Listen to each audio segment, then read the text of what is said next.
Why do you say that, Father? You aren't afraid, are you? No, but I respect some of the superstitions of others. Often they are founded in fact.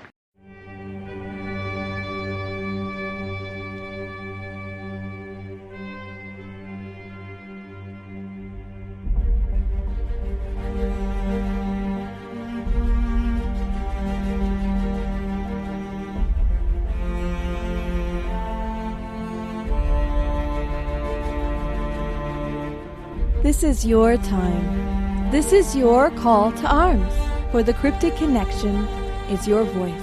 I'm your host, Jennifer. And I'm your host, Stephen. Welcome to Cryptic Connection.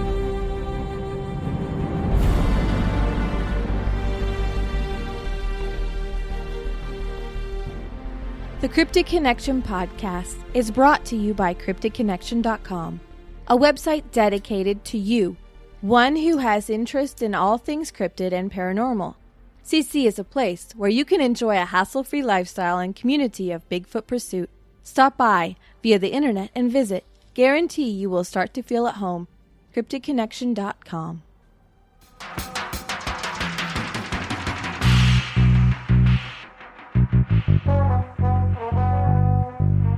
Hi, everybody. This show, we've got Stephen Streufert. Stephen, how are you doing? Just fine, thanks. Stephen, for a lot of the people out there, especially the newer audience that have probably only been into cryptozoology or paranormal stuff for the last couple of years, they may or may not necessarily be aware of exactly who you are and what you've done. Could you give us a little bit of your background and your story? Okay. I'm the guy who runs the bookstore in Willow Creek, which, is the famous mecca for Bigfoot. The origin of the 1958 story from Bluff Creek of the tracks that were found up there that hit the newspapers, made Bigfoot a household name. And, of course, the Paterson film that was shot there 9 years later. I run the bookstore here in town, and I called it Bigfoot Books just because everything else around here is Bigfoot, so I thought that would be a cool name. But the next thing I knew, I had Bigfoot people coming in to see me, looking for Bigfoot shot glasses or books or whatever. And I really didn't have any Bigfoot stuff, but this was 2005 by the time I opened the public shop. And I'd already been kind of involved in Bigfoot. I went to the 2003 International Bigfoot Symposium that was held right here in my town. And that was fabulous. All the big names were there. And that was the kind of the point where I went from being sort of skeptical joker in it for the fun to being kind of shocked by the possibility that it could be real. Not just a phenomenon of culture, but something like maybe a real animal, Like before that, I was just the kid who grew up in the 70s and saw In Search Of, and pretty much anything you could see on that show, I was fascinated by that. So it wasn't just Bigfoot, it was aliens and everything else. But, of course, I had to grow up and have a normal life. It wasn't until I graduated from grad school here at Humboldt State that I began to look around, and one of the things I first saw was that Jim Maclaren statue, which sits right in the crossroads here in the gateway to the Bigfoot country, as they call it. The Bigfoot just sitting there staring off at the people as they drive by. I remembered that from the childhood books and documentaries that I saw on TV. And, of course, I read all those books. So these things were familiar to me from when I was 10, but here I was living in the same county as them. So when it came time for me and my girlfriend to find a place to live out here somewhere, we picked Willow Creek and just moved here. But it wasn't long after that, in 2001, that I began meeting all of the people like Al Hodgson, the old timers, who were still living history here after decades had gone by. And I began to meet people who had encounters, stories to tell me. Some of them very credible, I was, again, sort of shocked to discover that there was an ongoing phenomenon that wasn't just a hype in the 70s. It was really still happening. And the next thing, as I was saying before, was the Bigfoot researcher community coming in my store here. The next thing I knew, I became sort of like the imam of Mecca or whatever, the guy at the crossroads who could tell people where to go, and ended up being sort of a repository for information. I ended up, I guess, sitting in the same position as Al Hodgson in the 60s and 70s when he was running the store here in Willow Creek. He was just a shop owner, and the next thing you knew, he was Mr. Bigfoot, on television, in the parade here for Bigfoot Days. And despite his other interests in life, he became famous for the Bigfoot thing, and it kind of dominated his life towards the very end, when people, even when he was in the hospice stages of life, people were still calling his house, wanting him to go on television, but I mean, that's where I come from. I'm still here, and I'm still curious about the Bigfoot thing, though.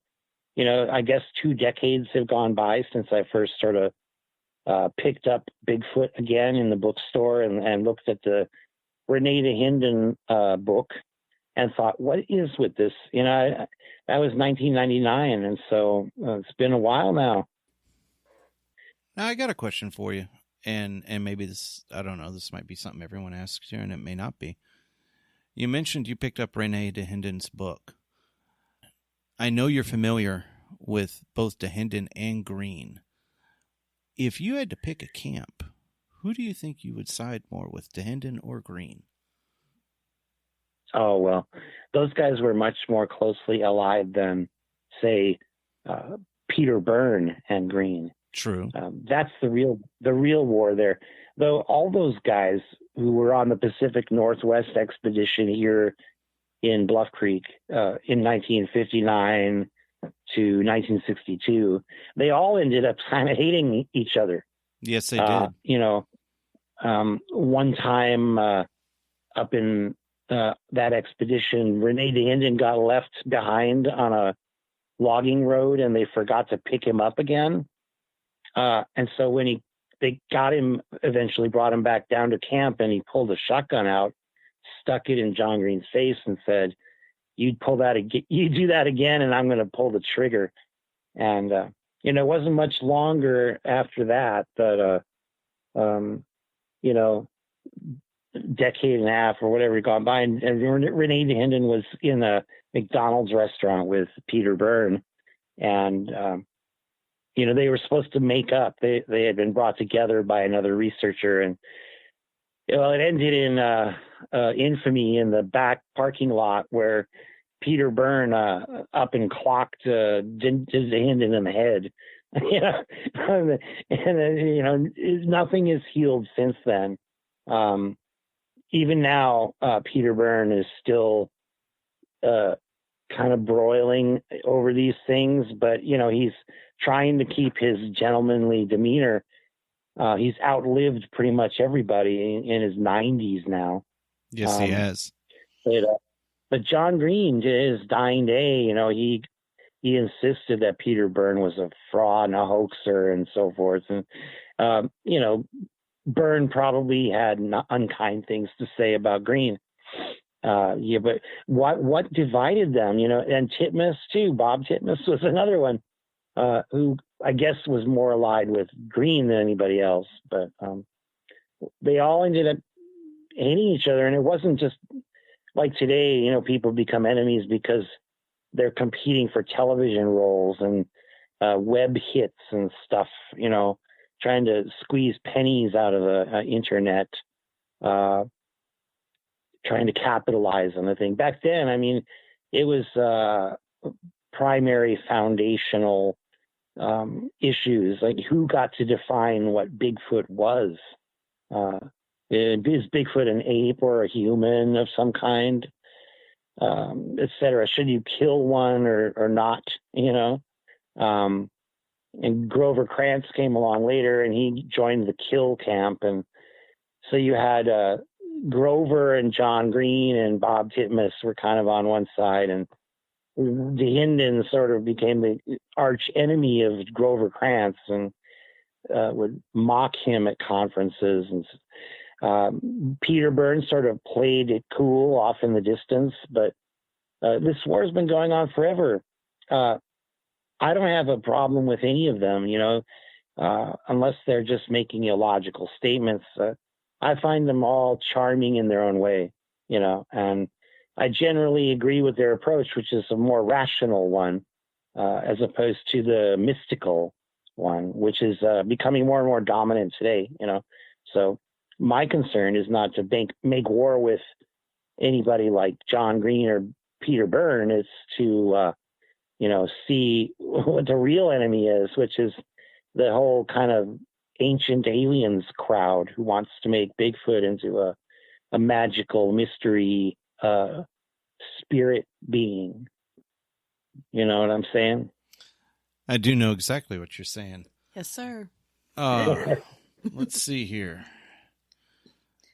Yeah, the tendency, and I think it really came out when social media came out on the scene, but the tendency to just religiousize the whole cryptid and, the whole mystery, and all of a sudden make it into more of a wider paradigm that included other things and everything else. Promote one's theories as fact. Yeah, and it really just, it's not. They're arguing entirely on belief. It's this whole thing now. It's like you've got on the internet, you have either believers or knowers is how they're defining themselves now.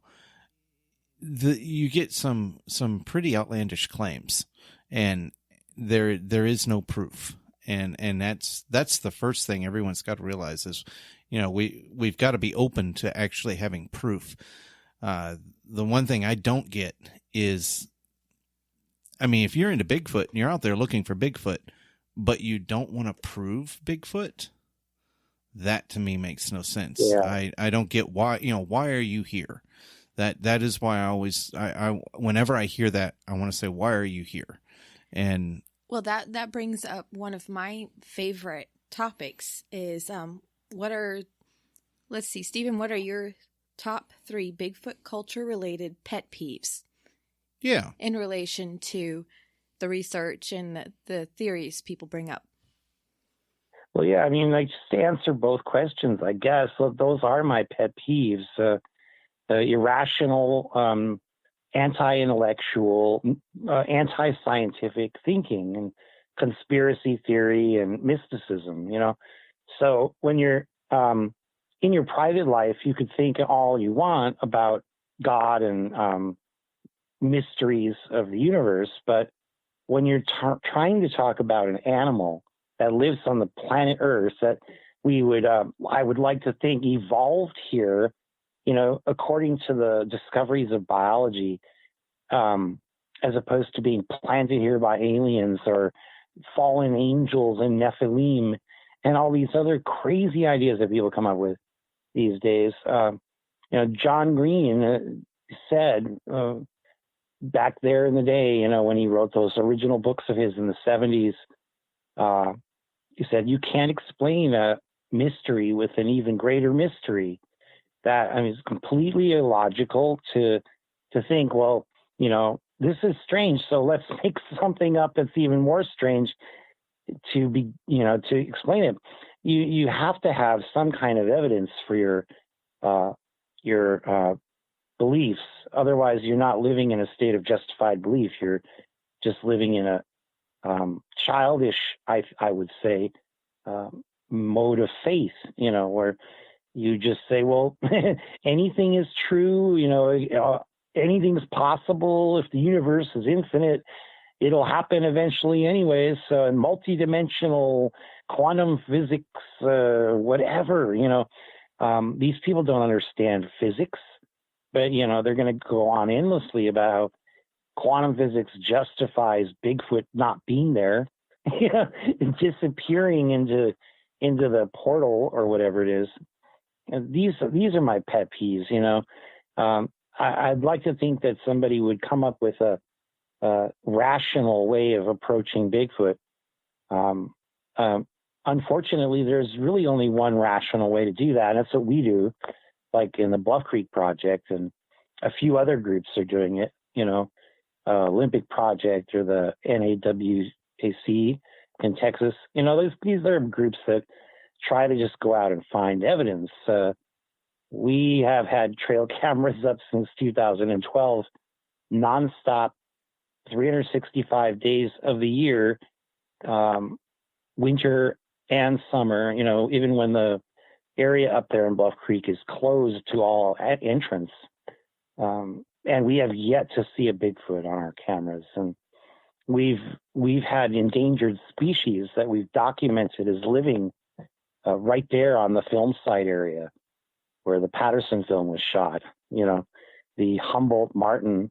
We've got endless photos and video of these creatures now that were once thought to be extinct in Humboldt County, in the Humboldt marten subspecies. So, I think if Bigfoot were there, it ought to show up, and it hasn't for us, but maybe it's out there and it's just in the next watershed. I don't know. But I'm not going to go and say Bigfoot took off on the UFO, or Bigfoot magically can zap trail cameras with his mind power or his infrasound or whatever the heck they say, Bigfoot can psychically sense the presence of trail cameras, or they can see in the infrared even when the camera is dormant.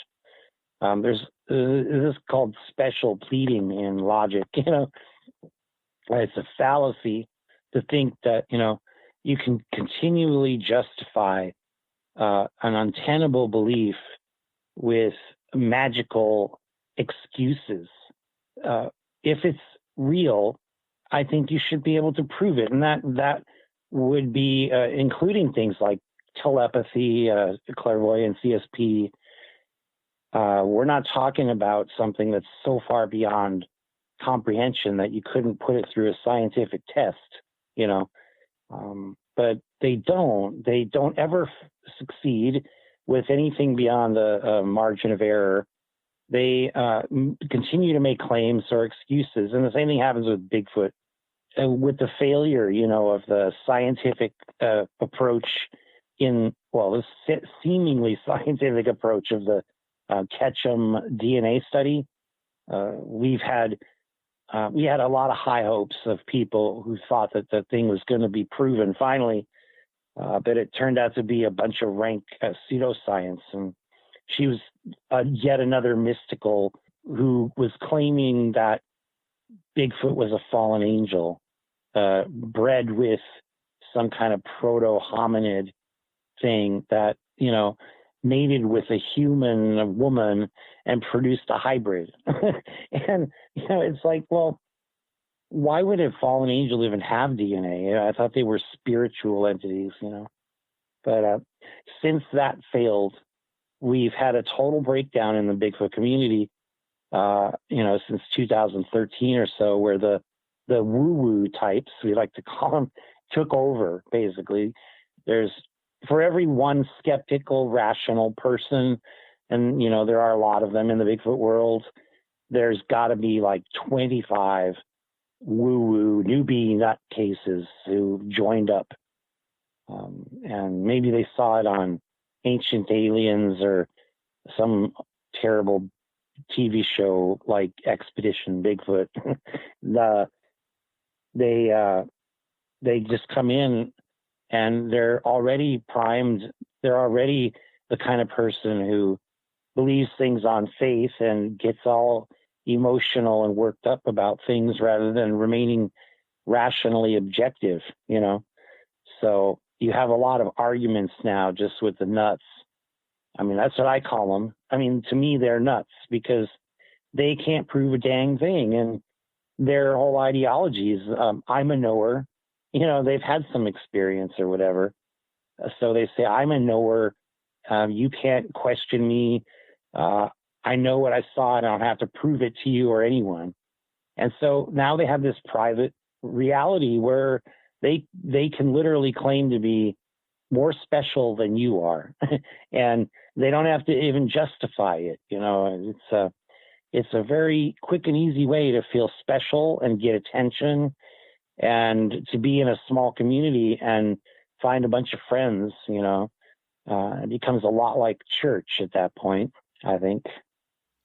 Yes, it does. And I think you're right on it. Let me ask you this. In the last, let's take 20 years.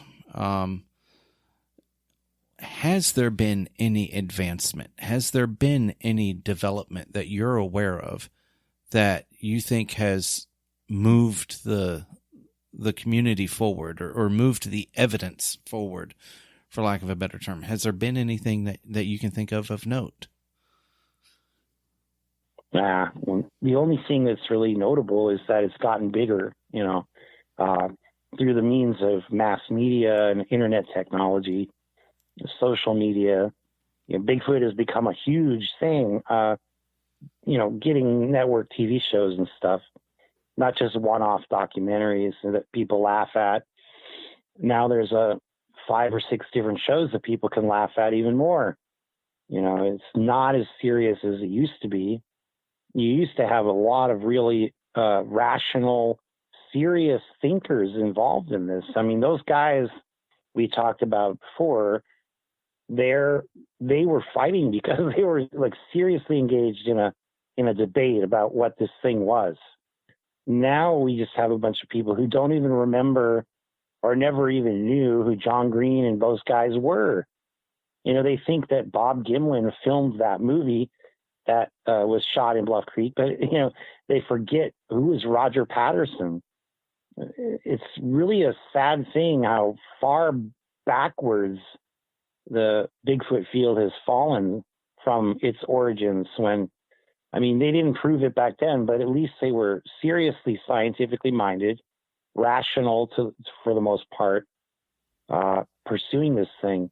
Mm-hmm. With the failure of the rational to go and bring in the body, you have an excuse now that's opened the door of the lunatic bin. But Stephen, I don't want to kill that precious creature. I'm sorry. I don't believe in killing them either. No one has, though. To get all worked up about protecting Bigfoot from hunting is absurd because there's not been one single instance of Bigfoot being killed by a hunter. Not once has it been verified. Every single claim has got a tall tale quality to it and no evidence. So you said the magic word there because you said a claim that's been verified. You're right. There's nothing that's been verified. No. See, there's these men in black that came in just after the body. We don't talk about that. Okay. That's the other show. Yeah. Anyway. But these are basically myths. They're like mythic motifs. The men in black, the government cover-up, the scientific closed-mindedness, all of these things, they're excuses for the fact that the thing that they want so desperately to believe in doesn't seem to be real. You can be a skeptic and still be open-minded and curious, but if you're on the other side and you're a true believer, you can't go around and claim that you believe in open-mindedness if you're never willing to consider that Bigfoot might not exist. The null hypothesis is basically true until proven otherwise. So we have to have some form of evidence to move forward, and we haven't. We've had a number of very bad cases of dubious evidence.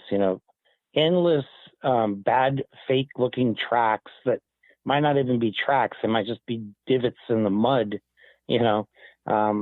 maybe a deer dug in the forest duff, the Skookum cast, which was obviously an elk wallow.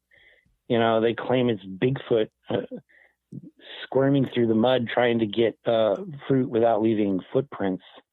It's this kind of thinking is just so gymnastically twisted, to try and create Bigfoot out of such evidence is just absurd. It's much better, I think, to use the Occam's razor.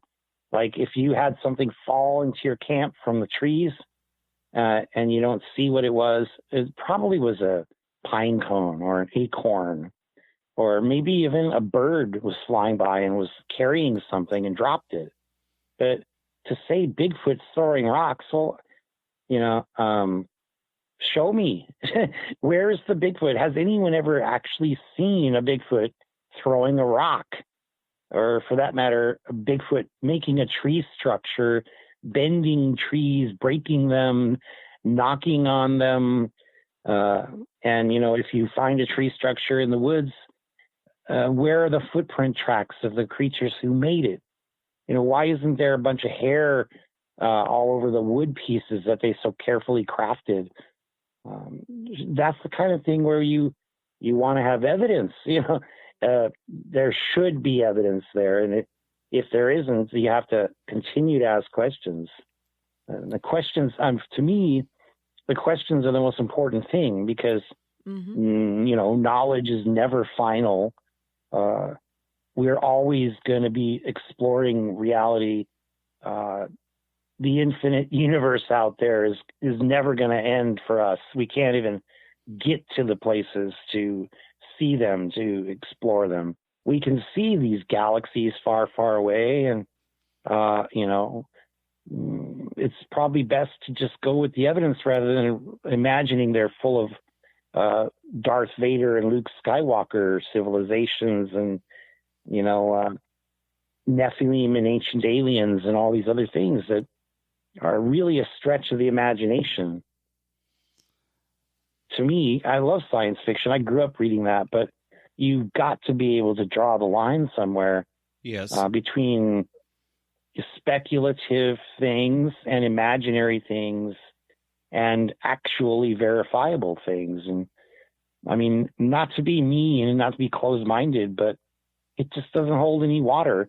If you want to achieve anything in life, you have to know how to do it. You have to figure out the steps involved and the tools and the means of getting to your goal. You're not going to get there just by dreaming it, imaginary dreams that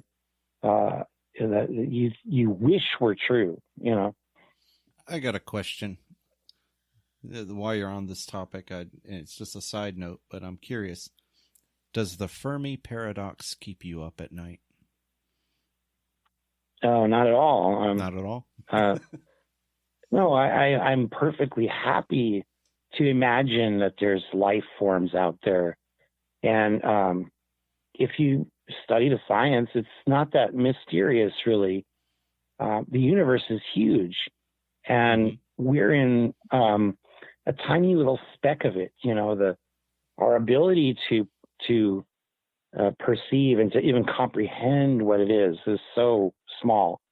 The concept of time, we don't even get that. Billions of years. It's inconceivable to us, right? So maybe there are civilizations out there, but they're just so far away, and they were in a different time than ours. It's not really that paradoxical that we haven't received anything from them. Maybe life is totally common in the universe, but it's still not in every star system.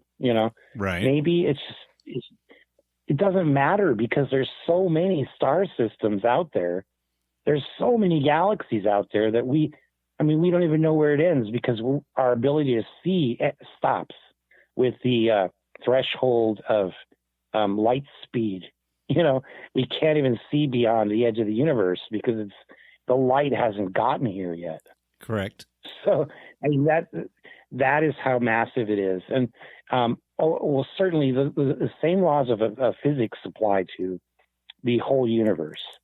As far as we know, I mean, not dragging in anything like the physics of a black hole or a singularity of the Big Bang or some alternate universe, just the universe that we've been able to discover so far.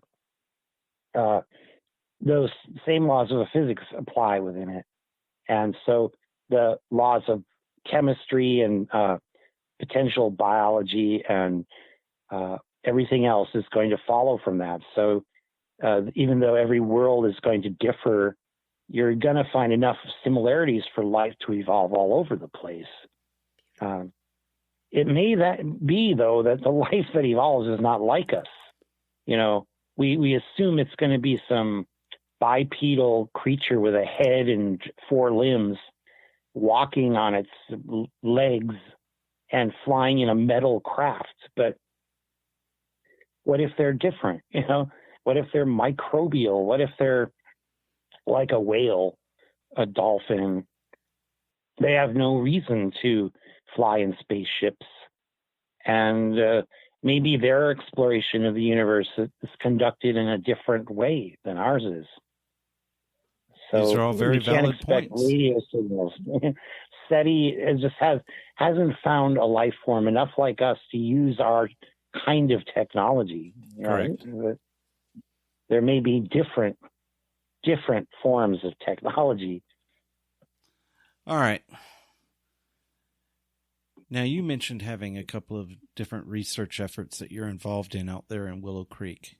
Can you expand on those a little bit and tell us what it is? I mean, I know you've got your Bluff Creek project, and you mentioned the trail cams, and kudos, by the way, on the Martin. I want to give credit where credit's due. That's pretty cool. You guys, that if nothing else, that validates what you are doing. Could you line up what a typical research expedition might look like? Yeah. Expand out what it is y'all do. Well, we try to document what's there. First and foremost, we're not going to try to prove Bigfoot exists. You know, that's not our goal. Our goal is to test the hypothesis. Like the hypothesis being Bigfoot exists. You know, does it? So let's find out. And in the course of these studies we were doing since 2009 with trying to find the film site, which had mysteriously gone missing in the forest overgrowth, nobody could find it.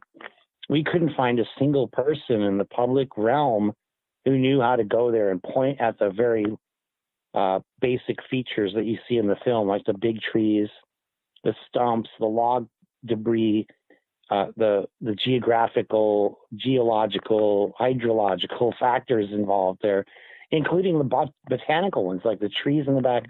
I mean, we were able to find all these things eventually, even down to the trees, you know, the color of leaves that you see in the film behind the Bigfoot subject, the reds and yellows, those are trees that are actually still there.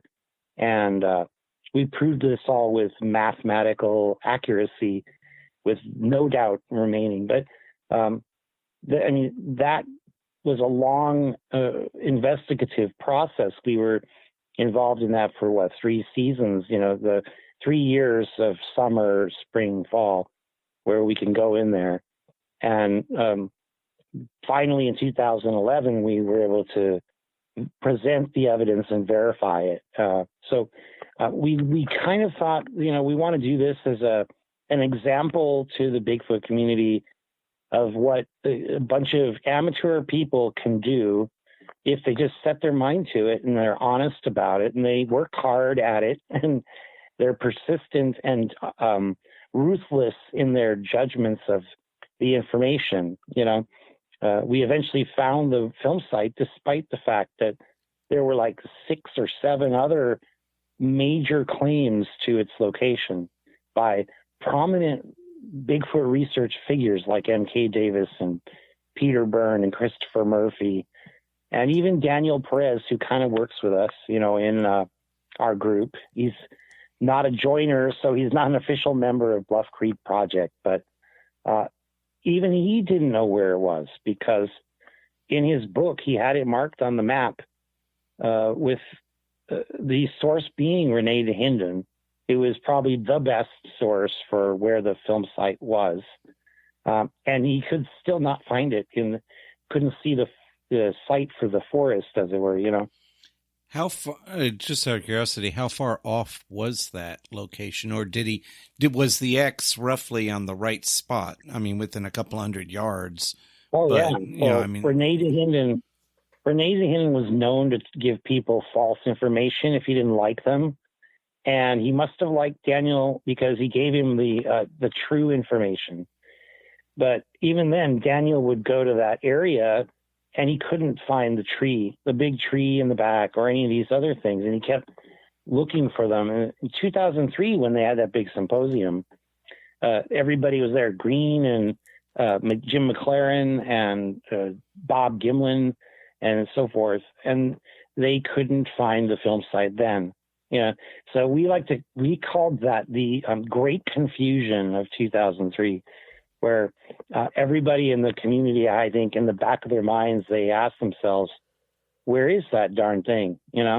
It should be visible like it was, but in 40, 50 years, it's overgrown completely from the state it was in 1964, when there was a major flood, and that flood wiped out whole watersheds in Humboldt County and the surrounding area. So Bluff Creek was scoured by flooding and log jams damming up the creek, and then it bursting through with huge torrents of water coming downstream. So the film site in 1967 was just a sandbar, nice, wide open, flat deposit of fine flood silt and gravel. So you had a lot of open space there for the creature to walk through. But, by the 1980s, it was starting to become not readily identifiable. And by the 90s, even Bob Titmus and John Green, who went back there, they couldn't find it. So the situation when I got back involved in the Bigfoot, and I met Ian Carton, who was at the Bigfoot Roundup in Yakima at Bob Gimlin's ranch, we both decided this was a problem that really needed to be solved. It can't just go on forever, that we don't know where the darn place is. Or, that M.K. Davis just claims it because he feels that it's the right place, where he was actually off by half a mile or so. Daniel Perez, his location was right there. Like he likes to say, I gave you the neighborhood, but not the street address. So like when we brought Daniel back up there in 2012 to show him and Bill Munns and all these other people, he said, I had no idea it was this far upstream. But heck, right there in his booklet, it showed the contours of the creek, which were the same now as it is then, more or less, very close. Right. And the X was undeniable. But, our question had to be, was the information reliable in the first place? So in order to be objective, we had to go back and test all of the other hypotheses to refute them. And so we only settled on that same site where Daniel's X was at the end, because we had finished refuting all the other ones. Let me ask you, you're mentioning I know there was a team involved. Just in the project of locating the site, how many people were involved? I mean, you mentioned it took like 3 years and everything. How large of a project was this actually? It was small. Just myself and Ian Carton, who used to live here in Reading nearby. We would go up there together and try to find these historical landmarks. And we had to study the roads and the history of logging in the area and everything else, including the whole Bigfoot history, which is notoriously ambiguous because it's basically an oral history.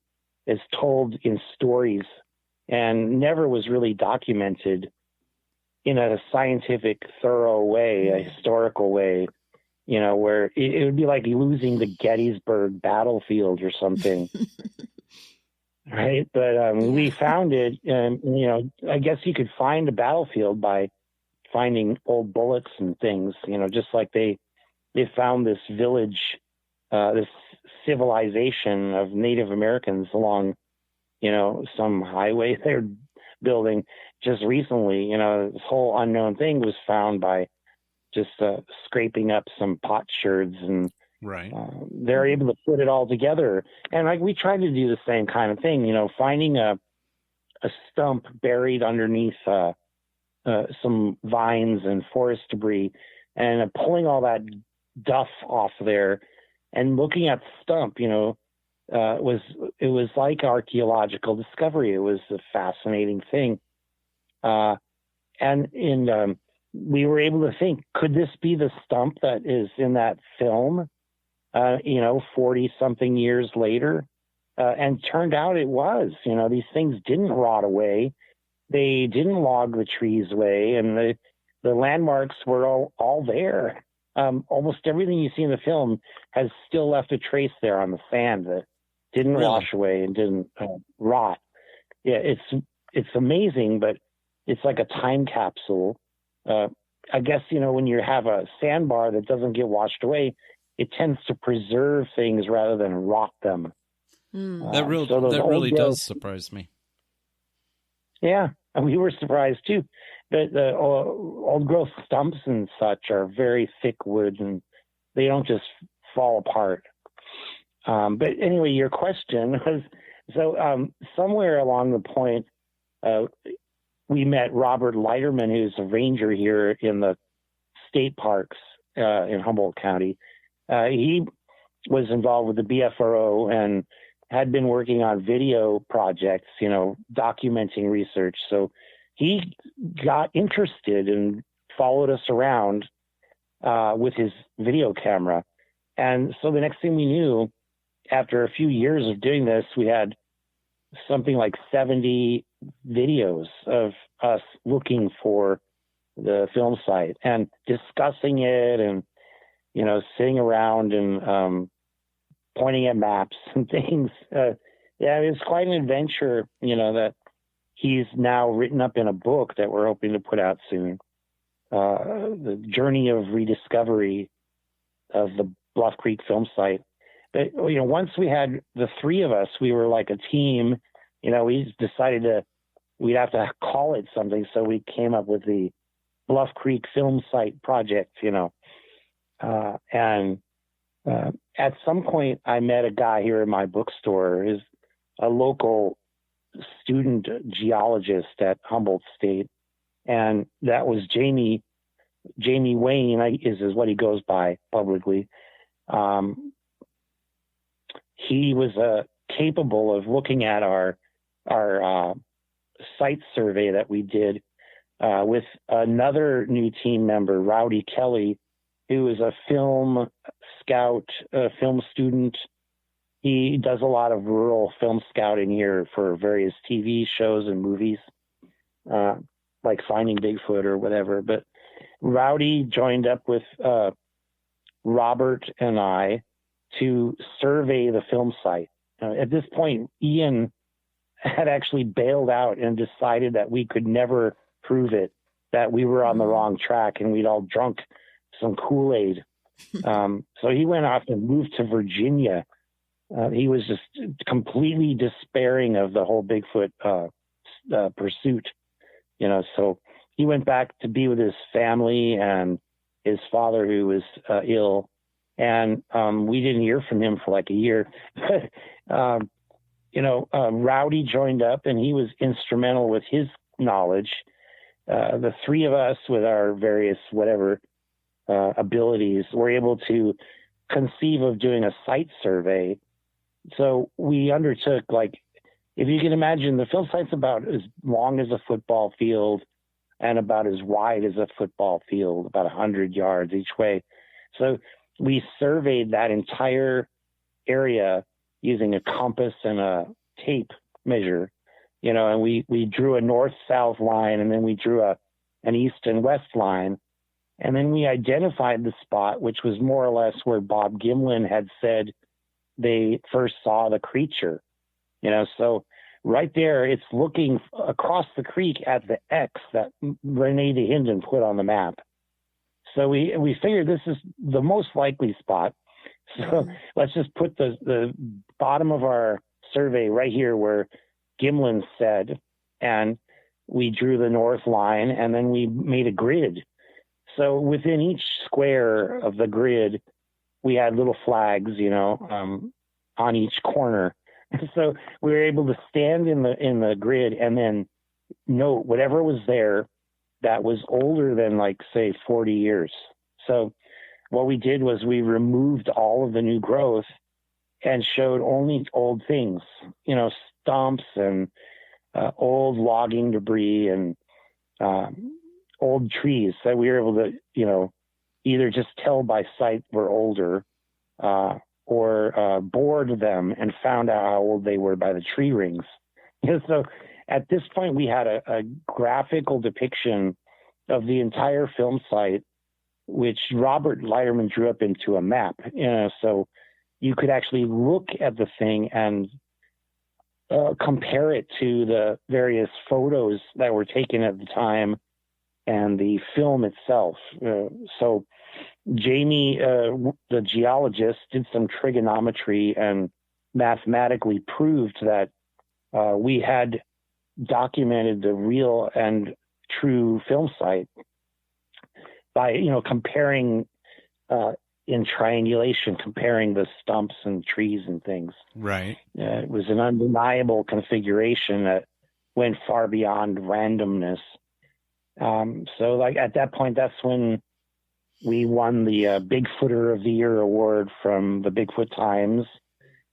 And that was a total surprise to me. I didn't expect such thing, but that kind of boosted us up in the public eye. So after that, we decided we got to do something else now. I mean, what will it be, right? Got to top it.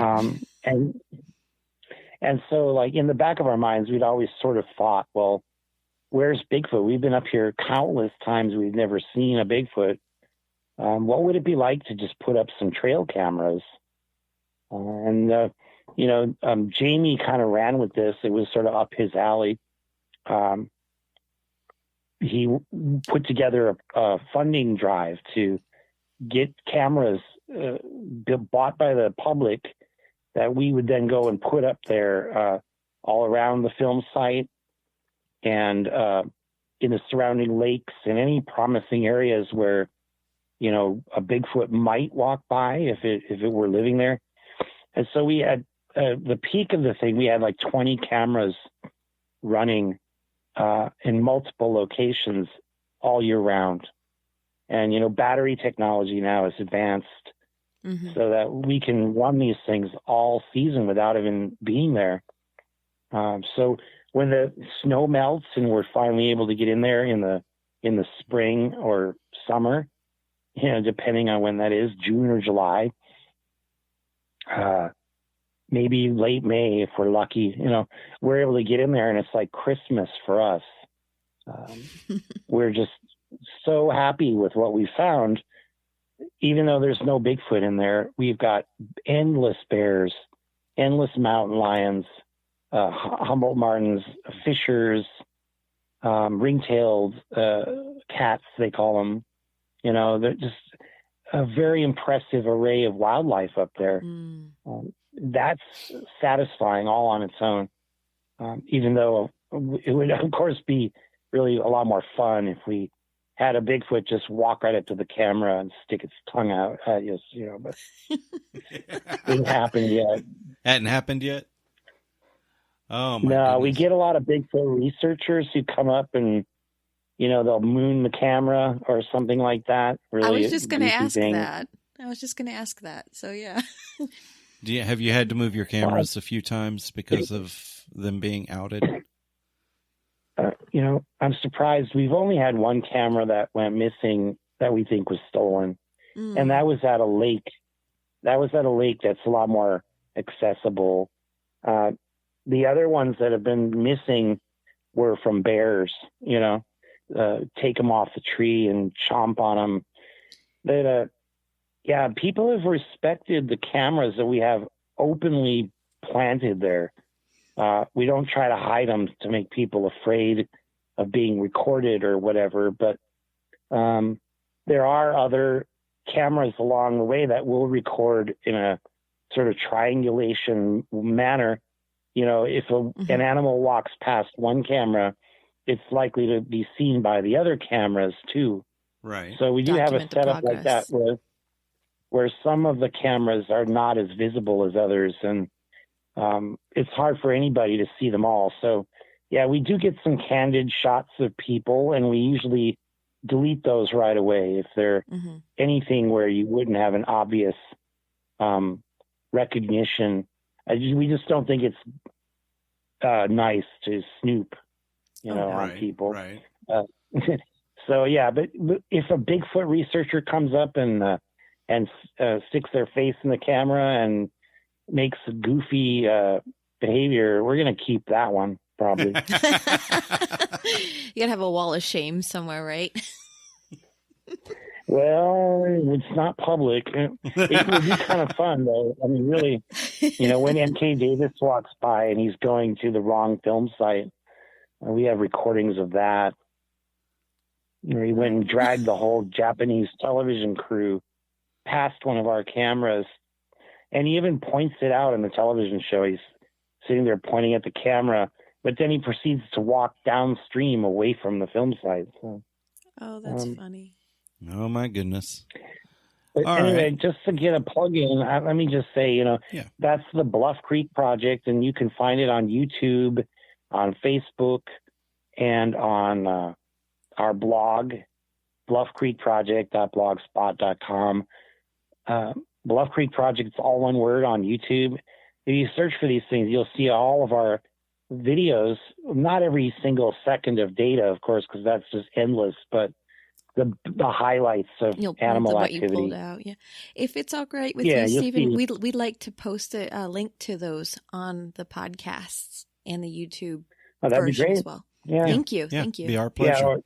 Yeah, I can send them all to you, including my own personal blog, which is bigfootbooksblog.blogspot.com. Please do. Also, we have a Facebook group that you're in, the Coalition for Critical Thinking and Bigfoot Research. That's easily found on Facebook. Just don't join the 2.0 version of it, because that's trolls. Trolls made that just to try to harass us and draw our membership away to their site. Typical Bigfoot community antics, always is. I've never understood why it goes that. I mean, it's human behavior, so it shouldn't be surprising, but I do not understand why it goes that way. The internet brings out the worst of people. Speaking of social media and Facebook, Stephen, I have a weird question for you. I've noticed that you like to post a lot of music videos on your Facebook page. So in regards to that, what song would you say, or music group even, describes your research methods and why? Gosh, I don't know if I can answer that. Boy, do you jump in there like the Ramones, wow, or do you like take it subtle like the Beatles, that kind of thing? Or are you more of a country music fan? Let's get in there with the guns blazing. Truth of the matter is, like, I like to keep my personal page separate from the Bigfoot page. Fair enough. No, it's been a constant battle to have a private life with all of these crazy Bigfoot trolls coming after me for various reasons, for being a skeptic or for being in Willow Creek, just out of rank jealousy or whatever it is. That I've had a lot of trolls, including some really kind of disturbing ones, like this one lady who goes around the local community telling locals, like native tribes members and local, where it's a very rural area. So if you spread a rumor around town, it goes around town. And so she's been going around town saying we're trying to desecrate Native American sacred spots and develop Bluff Creek into a new like Disneyland for tourists to come.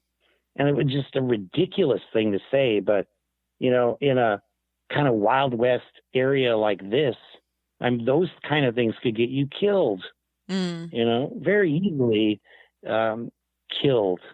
And they find skeletons out here in the creeks and stuff all the time. Most of them, of course, are from drug-related problems. Right. The marijuana growers and the meth labs and heroin dealers and stuff. But we have that kind of problem out here, just like any rural community. But like someone took a shot at my building here in the bookstore. Oh my. Big hollow point slug came through the window and lodged itself against the filing cabinet.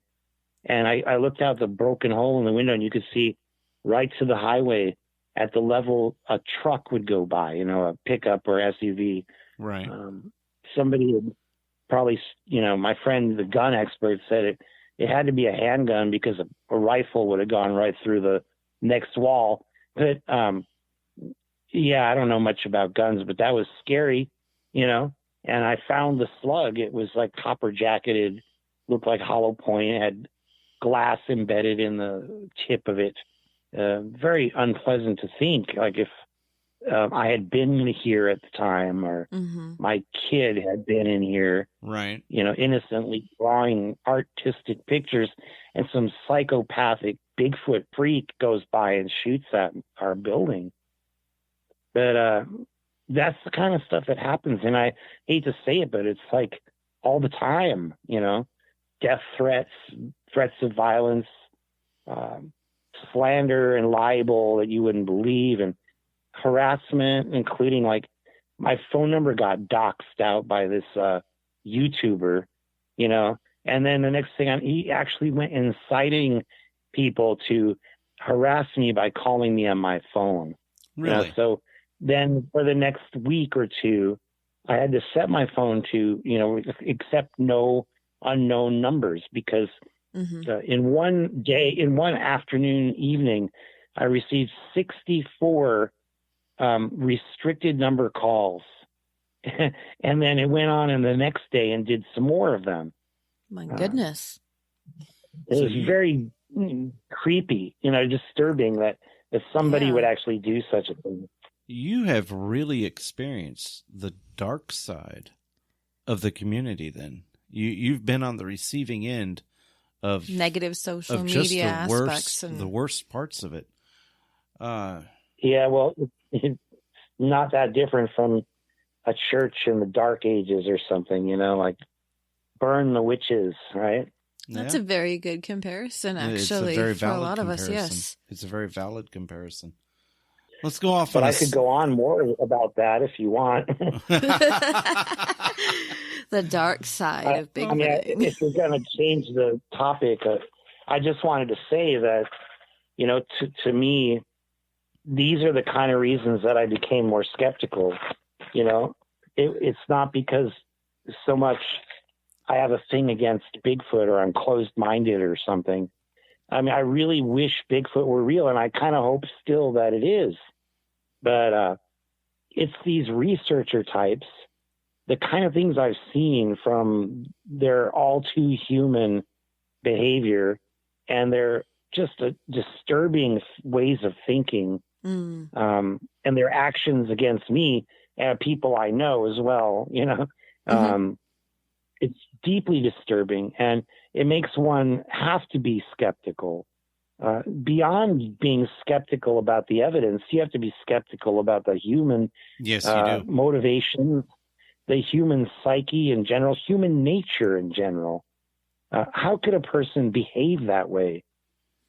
what makes somebody troll another person for 5 years? But that's what's happened to me, Oh, it definitely seems like it would bring out the skeptic Bigfoot, of you. Bigfoot related. Mm-hmm. And, I'm a non-believer, but that doesn't mean I'm a disbeliever. I'm not out to criticize anybody for being crazy or for claiming to see Bigfoot. I'm just doing my own thing. We have our own Facebook group and our own research group, and it shouldn't really bother anybody if I don't agree with them. Mm-mm. What kind of field other than Bigfoot or whatever, some religious thing, do they actually go at each other like that over, simple matters? But the Bigfoot community, like I've often said, that without a Bigfoot body on the slab to dissect and study, the community members will dissect and rip to pieces each other. Yes, they will. And that's what's been going on this whole time since 1958, pretty much. Let me ask you something. With your being out in Willow Creek, we're down in Texas, and I know down here in Texas, it's really gotten to be a fad for people to go out and try to capture audio. Do they do that up in your area too? Well, I don't know. Yeah, people do. Most Bigfoot researchers have an audio recorder in their group. Somebody in the group is going to do audio, or they just maybe have their cell phones ready to go. I hear a lot of people record things around here. They'll come in and show me, or have me listen or whatever. It's not a real big pursuit, though. I guess, the more animal noises you have in your area, the more inclined people are going to be to think maybe some of them are mysterious. But I've gotten a lot of people bringing in very obvious barred owl calls. A lot of people around here don't know barred owls because they're an invasive species that hasn't been in most of California very long. They're not typically indigenous to the area. Well, they're taking over. Right. They're driving out the spotted owls, and they can actually mate with the spotted owls. Can they really? And breed them out of existence. But we've had many an evening where they just go crazy out there in the trees, and they sound like apes. It's just amazing. If you ever are around when they have fights with the spotted owls, it's even more crazy. They have territorial battles. But that's not Bigfoot. And I would say hound dogs howling down the hill isn't Bigfoot either. I had on my hill where I live, outside of Willow Creek, there was a hound dog there for a while who would howl in the night. And for a while there, I thought, it sounds so familiar. It's like the Bobo call on Finding Bigfoot, Oh, that's great. Yeah, I've had Bobo do that call right off my front porch here. But the hound dog sounded just like him. And if there's distance and, echoes through the trees and so forth, distortion. Those hound dogs, they'll sound exactly like the vast majority of these so-called Bigfoot calls. Either hound dogs, just dogs, coyotes or wolves, and owls. And, other parts of the country have like hogs and all sorts of, even a deer can fool you. Like one night I was sitting in my desk typing away with the window open right next to me. And, right outside my door, there's forest there. And this one night, something walked right by and it sounded like a person. Heavy, like bipedal sounds. And it went by my window and what the hell is that? Somebody who's in my yard, right? And he's walking through the woods here right next to my little cottage. And I stuck my head up against the screen and said, who's out there? And of course there was no response. So I'm heading towards the door, and I grab my flashlight and my night vision scope, and I'm sitting there trying to locate whatever this thing is that's walking in my yard. And it continued to sound like a biped. And after about 20 minutes of that, I finally caught a glimpse of it in the night vision. And it was two glowing eyes poked up above the brush. And I could see that it had like these goofy ears. It was a deer. And like right next to it was another deer, a youngster. So they fooled me for like 20 minutes where I honestly didn't know what it was. And I was like live on Facebook at the time saying, I don't know what that was in my yard right now. And people are all, go look at it. You know, it's like, well, even those instances can be educational. I mean, to everybody that was very watching. much so. Absolutely. Yeah. And I learned from being here, you know, the first day I moved into Willow Creek, I was in our yard when we bought the house, and I was back at the edge of the yard, and I was up there looking at what we had just bought and thinking, what is this place, you know? And from the edge of the woods, I heard this horrifying demonic scream. It's just like, unbelievably crazy sounding thing. And I was like, what the hell? You know, and of course I was thinking a lot about Bigfoot at the time because I just moved there, and I was thinking, is it really true? You know, is there going to be like big hairy monster coming out of the woods there? And I looked around the bush and up the hill, and there at the edge of the woods was this fox, and he was like, had his front paws up on this rock, and he was looking down at me, like screeching like the devil, you know, because obviously we had moved into this house that had not been occupied, and it was pissed off. It wanted its territory back or something. Right. And the same thing with raccoons. Raccoons will sound like demons, you know, especially when they're mating or fighting. You know, they're just unbelievably crazy.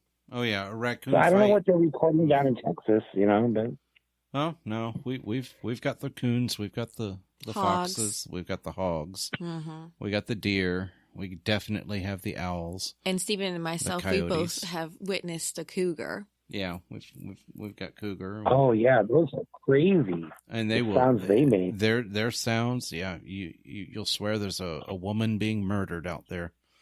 Hey, we'll go on the Bluff Creek Project YouTube. One of the more recent videos we have there is right near the film site, the Paterson film site, is this mountain lion, and she's walking by screeching like death, you know. Banshee.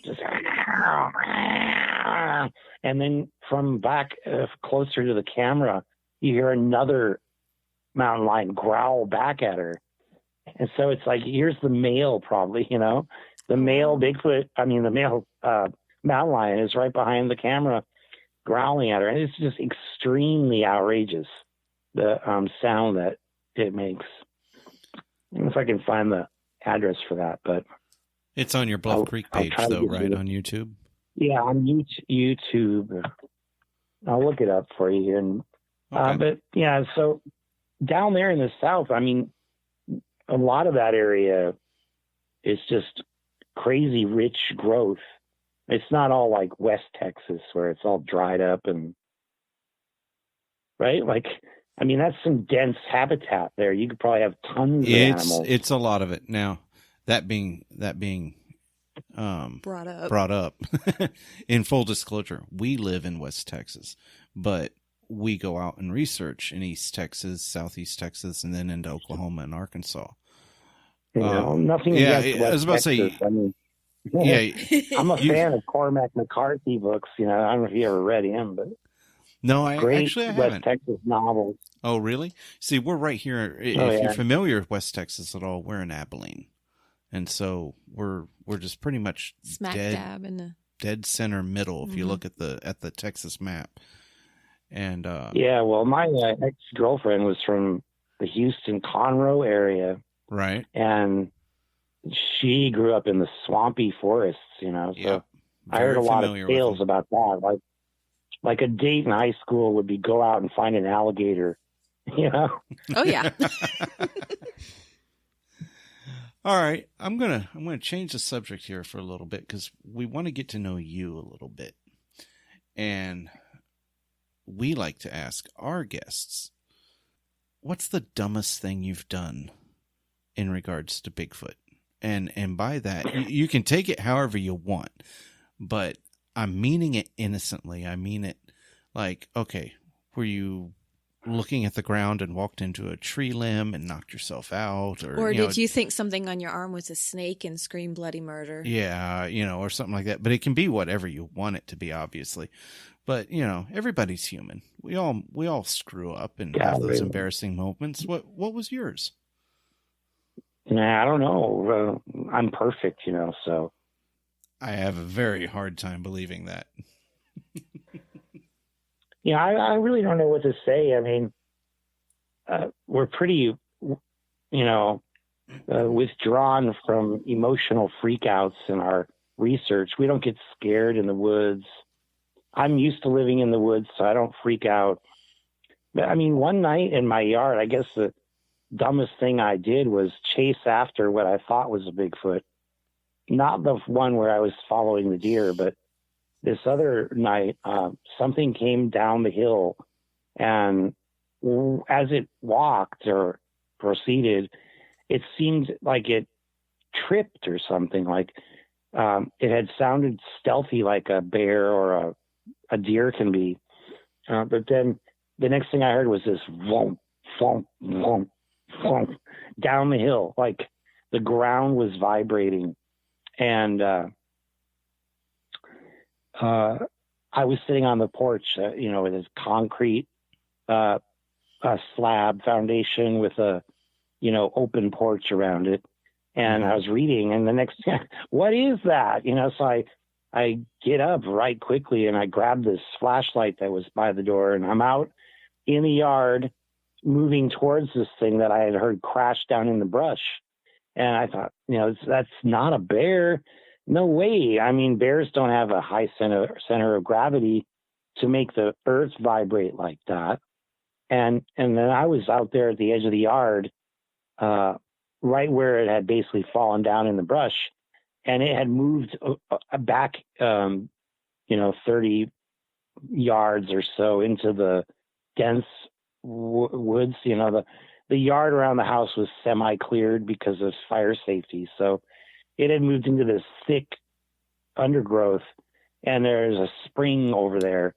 And I had only lived in this area for a few months, so I really didn't know the yard at night very well. But I was right there on the edge of the darkness, and my flashlight was dying. And I kind of walked out into the very edge after whatever this thing was, so if I had gone like another 30 yards, I could have gotten myself torn to pieces for all I know. But I didn't, No. I mean, it was almost You didn't dumb, think before I you guess. acted. No, that counts. That definitely does count. Well, I was out there and potentially putting if it were a big, violent Bigfoot, like you hear about on Sasquatch Chronicles or whatever, like, how did I survive? They're so evil and violent. But, I mean, I went out there and I thought to myself things that I had heard other people like Autumn Williams say, which was like, don't freak out. Just like, talk to them or listen or take a non-threatening posture. And so I kind of mumbled something like, hey, what are you? What is that? And it didn't have any effect. So I kind of slowly walked backwards sort of to the house. And I was there in the doorway of the house just listening. And as soon as I crossed into the porch and I was behind the door frame, I heard something start moving. And immediately it was like across the edge of the yard, down into the vacant yard next to mine. And it was moving past the apple tree and down behind a bunch of Scotch broom and brush. So I couldn't see it, whatever it was a dark night. My flashlight was dead. I had one bulb as a yard light, and it didn't do much good, but I flipped on the yard light and I was out there and I could hear it breathing, and there's like an aspirated grunt, like sound, Right. And it was moving past where I was, and the sound seemed to be coming from a higher level than the ground, because the hill goes down. So the house next to me is like 10 feet lower than mine or whatever, and whatever that sound was, it seemed to be at ear level for me. So I thought, what the hell is it? And, it moved out through their empty carport and down across the dirt road real fast. And all I know is like it was gone. I moved down to the edge of my driveway there and couldn't see it. So that's that. That's like the closest. You had asked before about encounters. It's the closest I've come to maybe having a Bigfoot encounter. But, even though we found what looked like oval-shaped depressions in the grasses the next day, I can't say that it was a Bigfoot. I really couldn't, without seeing it. Well, no, but you're right to do that. You never had eyes on it. You didn't have anything that was definitive. It said this may be a Bigfoot sighting. You just had an unusual experience, and that's one of those things that makes us all kind of scratch our heads. I think 70% or more of people claiming I had an experience is actually something very much like that. I would agree. And I toss those out the window. Yeah, because Sure. you can't really know. You can't really know. Well, you don't want to say it to people right to their face. Like, oh no, most of them have a huge emotional investment in yes, they do. These experiences, and for some of them, it's like beyond that. It's like a spiritual investment, or they may even have what they think is PTSD over it. Mm-hmm. But maybe they did see a Bigfoot. I don't know, but I would venture to guess it's worse than 70%. I think just listening to the things people say on Facebook every day, they think are Bigfoot encounters, and, people like Matthew Johnson or Arla Williams recording owls and then claiming like that's an 800-pound owl. There's no way an ordinary owl made that sound. And it's like, what are you talking about? It's a barred owl. Like, no, it's Bigfoot imitating an owl. And, Arla goes so far as to say, like, that is my friend Indigo, the Bigfoot that I knew when I was a kid. Indigo's been my friend all these decades. And when she went to a conference in Washington, this Bigfoot traveled with her in the front seat of her car, invisibly. It was cloaked. And it went with her on the trip to the Bigfoot conference. I'm not kidding you. No, I know you're not kidding me. I know that's actually how a lot of them are. So how is it possible? If, like, I know some people who've never lived in the woods, who come from, like, the city, may freak out in the woods at night. And they're probably a lot more prone to reacting to ordinary things. I've just been shocked going on Bigfoot expeditions with the BFRO, because, they pay us to give a little talk or whatever.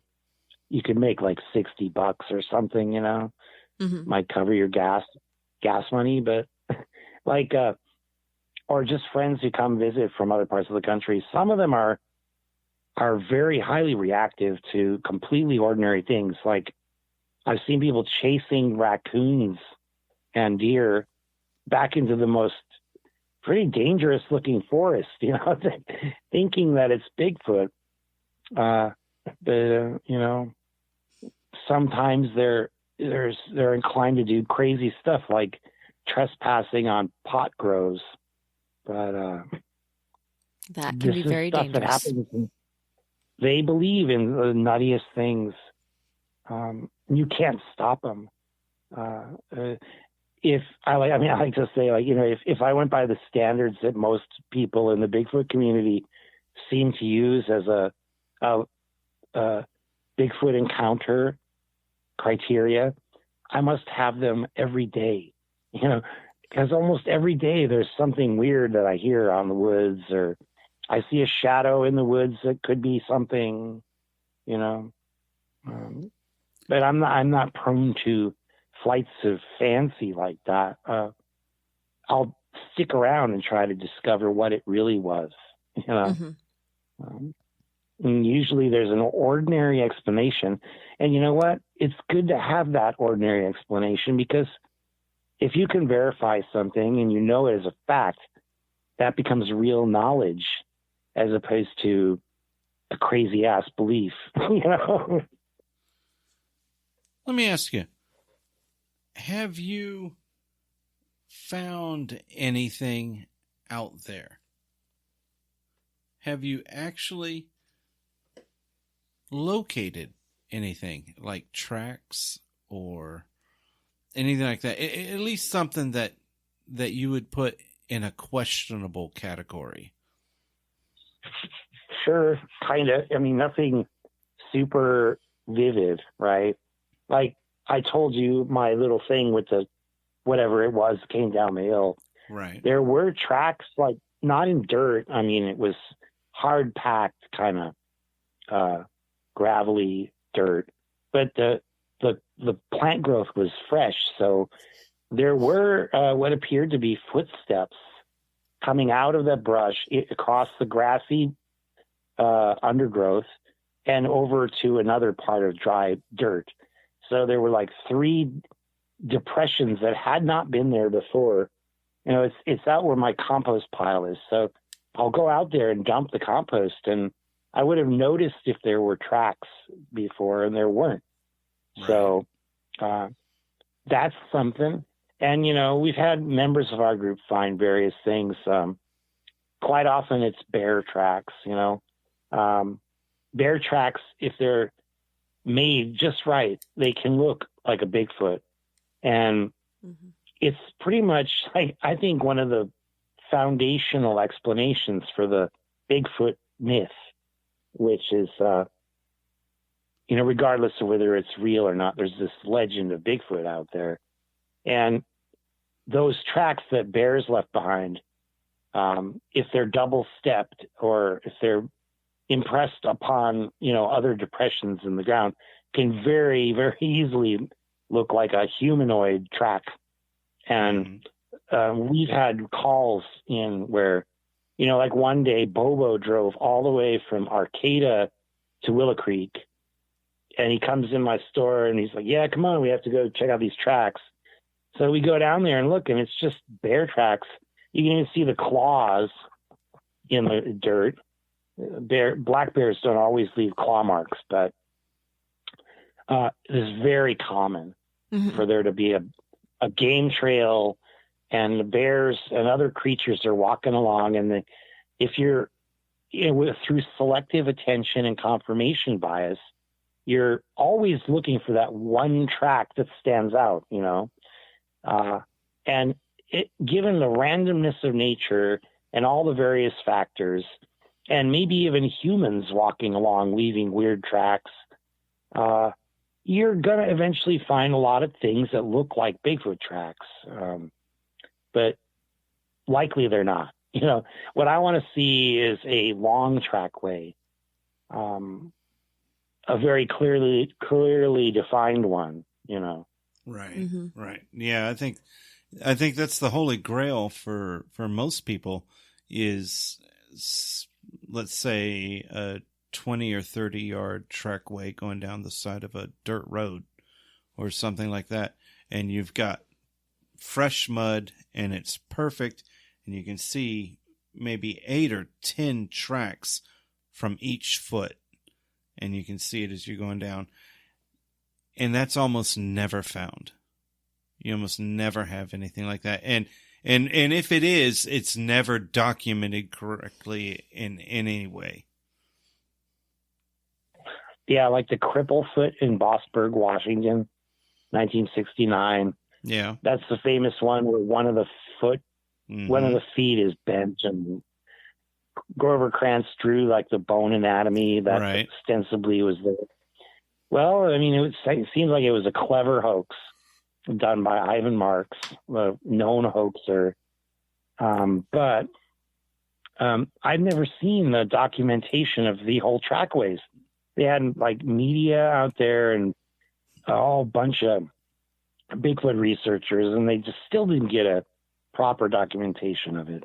Yeah, I mean, if I remember right, there was supposed to be close to like 1,000 tracks or something in that trackway. Wasn't there reported at least that, the thing went on for like a half a mile or a mile?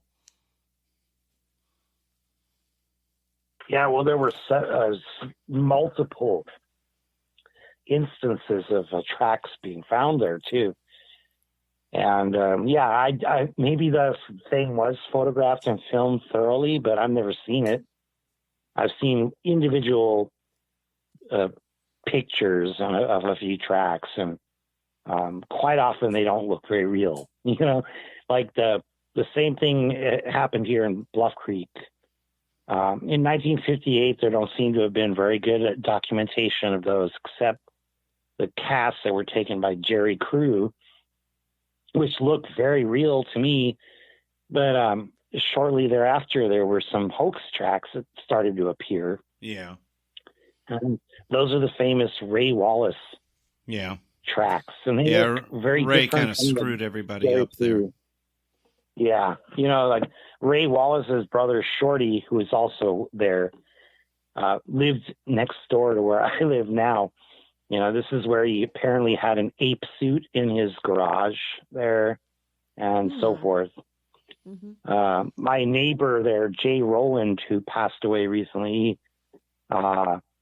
he knew Ray and Shorty like best friends, and he was a Bigfoot believer, Jay himself, but he said that they would never hoax.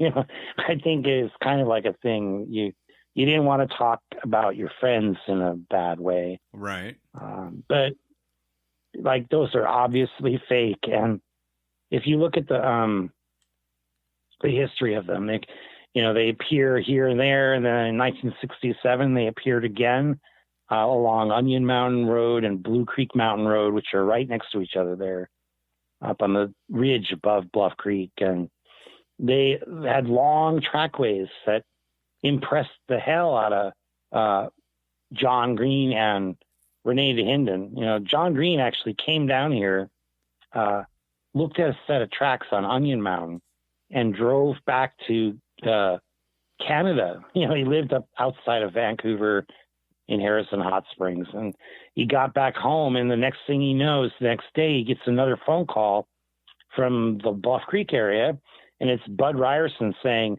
what you seek we've found, or what you seek is here. And he says there was a whole other trackway found. And so John Green hired a plane, got some tracking dog guy, and flew down here again. And if you look at those tracks, they look very fake. They're the known exact matches for the wooden stomper feet that Ray Wallace made, which you probably saw on the news when he passed away. His family showed these to the news media. Yes. They're exactly matching those tracks. To his dying day, John Green insisted they were real. But, I think they're obvious fake. And I know people who told me about this. They would have a truck and a Caterpillar tractor or whatever it was, put a rope behind it and have the guy back there behind the vehicle, and they'd move slowly forward, pulling him forward so he'd make these long, heavy steps into the freshly plowed dirt roads that they were building up there. You know, like once they'd run the road grader and bulldoze these roads, it's a fine, dusty ground, you know, that makes perfect tracks. And, you know, sure enough, there they were, right next to the road, you know, with obvious tire tracks next to them. And there's some guy off the side of the truck going thump, thump, thump, you know, along. It's fairly easy to do that for whatever, a mile if you want to. And then all you have to do is fake where it came down the hill and then fake where it left the hill. You know, it's easy to fake tracks when you're going downhill. You just go stomp, stomp, stomp, right? And you kind of slide and tear up the hillside. So that fooled those guys. And that's the kind of thing I'd rather not encounter, you know. Absolutely. But up here, generally, I don't see people hoaxing. I mean, no one's tried to hoax our cameras in Bluff Creek, but what I do see is a lot of self-hoaxing of these true believers and very adamant researchers who will do anything to convince themselves that they've had a Bigfoot encounter or some kind of evidence find. It's a hunger, you know, you want so badly to catch that fish, right? You know, mm-hmm. Like, I remember fishing when I was a kid, and very often the fish would never bite at all. And then towards the end of the day, you're starting to get your hopes up, you know, where every little log or rock that your hook drags over, you start to think that might have been a bite. Yeah, so the next thing you do is like you snag something and you're pulling at it and you say, sort of in your mind, convince yourself that it's a fish, right? And mm-hmm. at the end of the day, you break your line on some log and you go home with this imaginary experience that you really want to believe it. And I think some people really actually do believe those things. Well, that's a good analogy. Fish. Yeah, Well, I like that. It really is. I know and it's very apt. from personal experience. And, you know, like if anybody wants to criticize a skeptic, you really should look and ask yourself how often or how hard on themselves are skeptics. You know, and I think I question my experiences more than anybody's because I have to. It's my job, you know.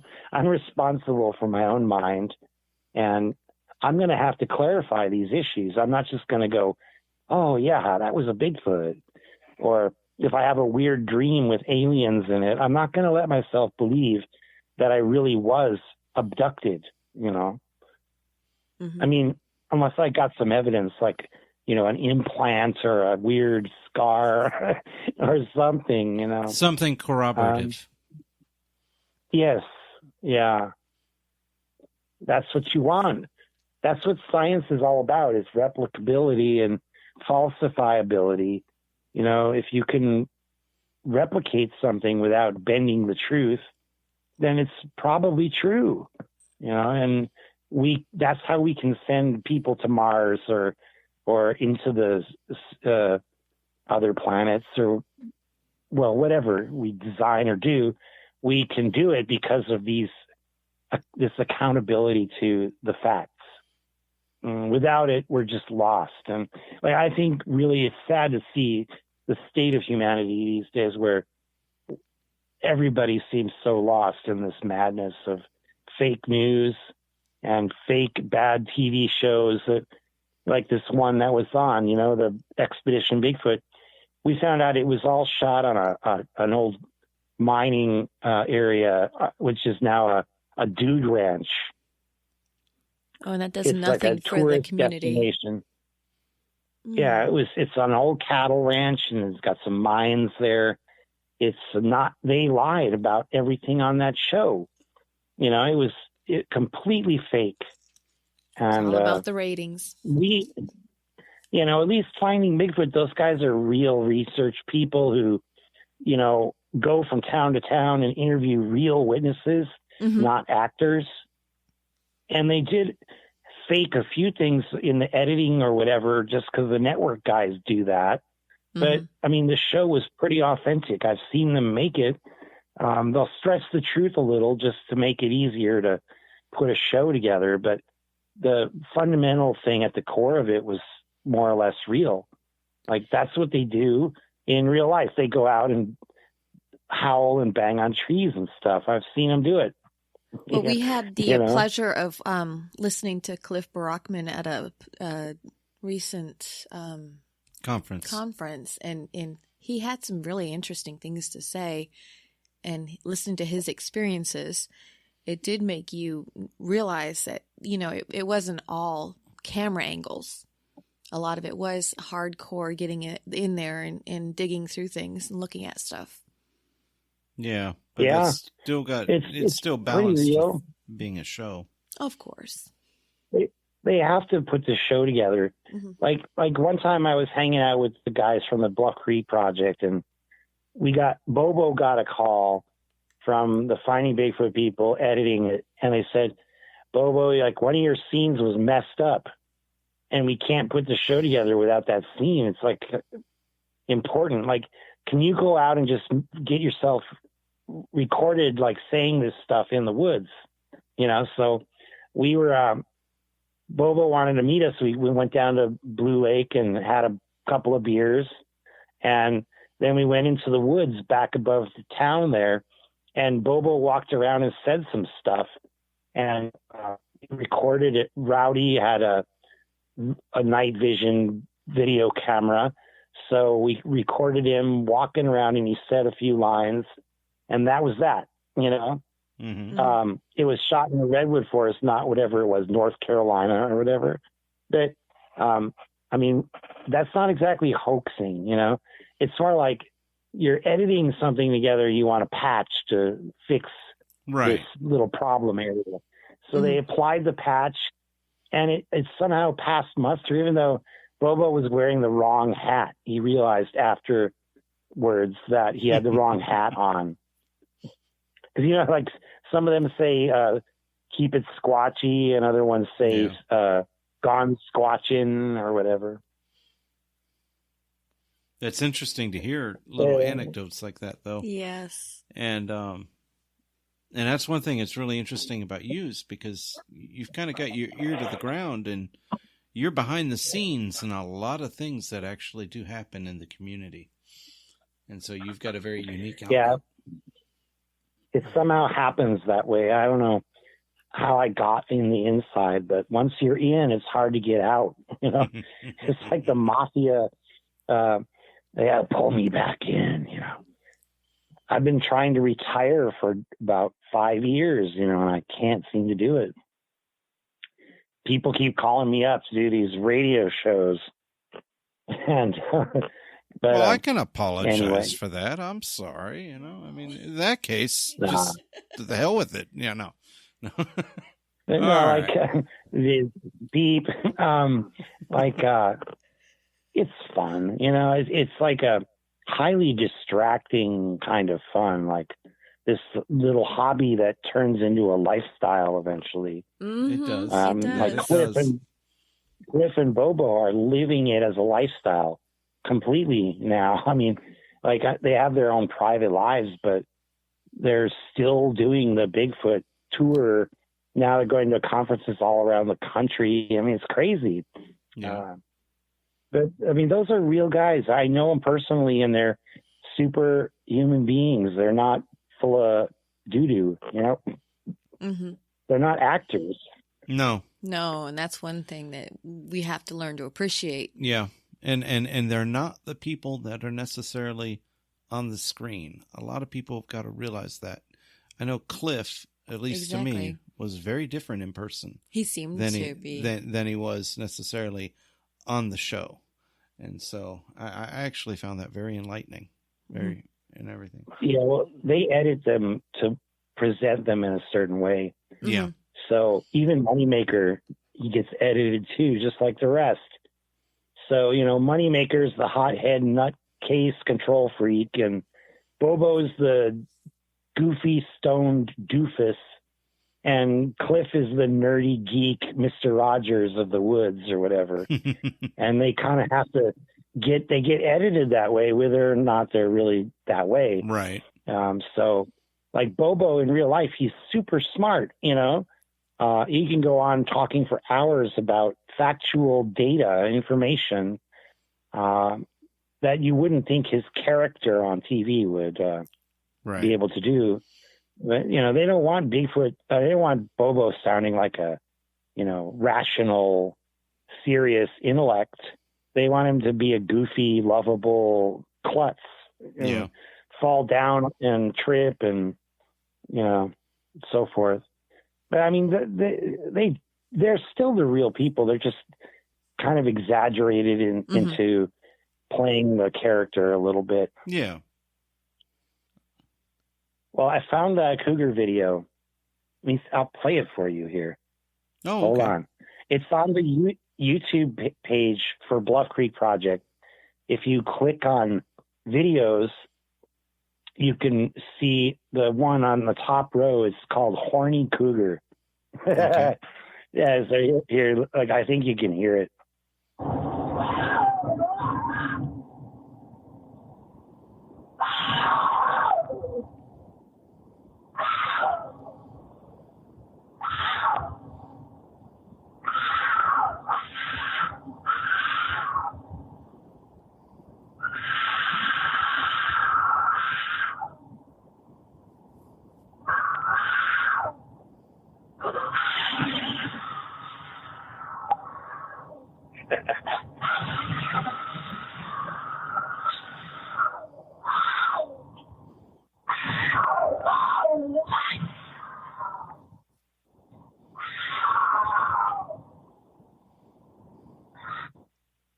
There it is. Love at first sight, I guess. I was going to say. That actually played pretty well. At the end there, she's encountering a male mountain lion, and probably maybe he's trying to mate right there. Yeah, her screeches got results. Yes. That's the most dramatic. I mean, yeah. Imagine if humans behave that way. Well, I don't know. I've seen some pretty scary stuff in bars before. Yeah. But they're serious about it when it's the time of year for them. And people hear that. I mean, what are you going to make of such a thing? If you didn't know to expect it, that could scare you. Yes, it would. Out of your wits.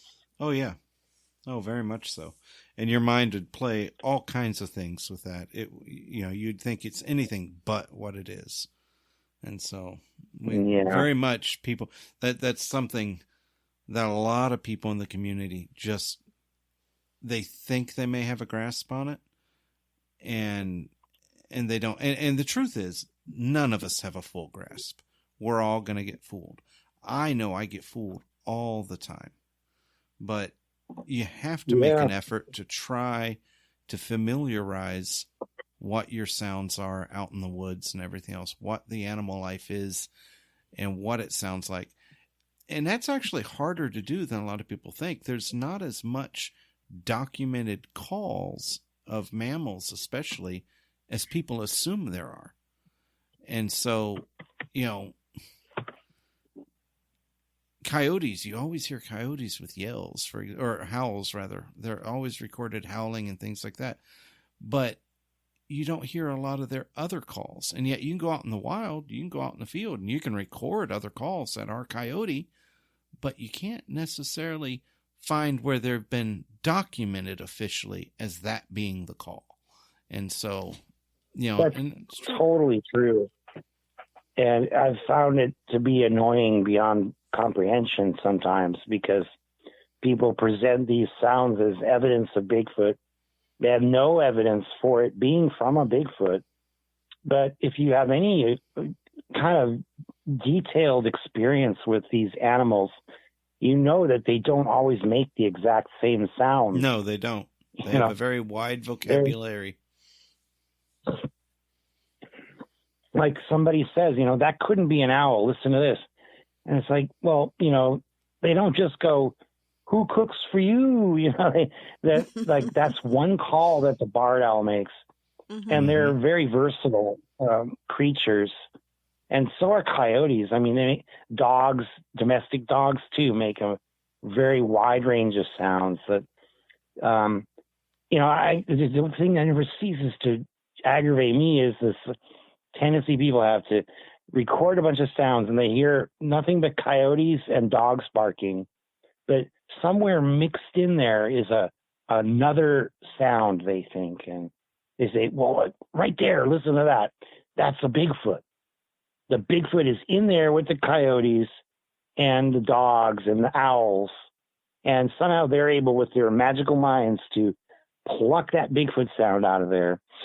And like, well, why would you assume it's a Bigfoot sound? You've got 3 or 4 different species making noises. And you've got what sounds like a pack of 25 coyotes. They're all yipping and howling, and, you know, various coyotes are going to make different sounds. And every once in a while, a coyote might go, you know, it's not always going to go this high-pitched howling sound, like a cliche of a coyote sound. That's true. So you've definitely got a point there. I mean, that's problematic. And it's another example of wishful thinking that really gets in the way of serious research, I think. Yes, that's why it's important to go in there as a skeptic to begin with, because that way you have the frame of mind that I want to check and make sure what I'm hearing isn't something else. Mm-hmm. Yeah, that's right, because skepticism is not denial. It's not cynicism. It's not disbelief. It's just a process. It's a methodology of exploration and curiosity. If you get right down to it, right, it's a way of trying to find the truth. Like, what is real in reality? And I would think that it's better to be honest about it and be happy with what you discover. I mean, just like we're happy with our martens and our mountain lions. If you discover something real, that should be the wonder. That's the mystery. You know, what more is real? Let's look deeper. Let's find a whole body of knowledge that can be held up as true and relied upon as real. That's of tremendously higher value than believing in a wishful thing. And then maybe, just maybe someday you see something in the sky. I'll go, oh, there it is, my first UFO sighting. You know, I mean, come on. You can't live for these things that are potentially not real.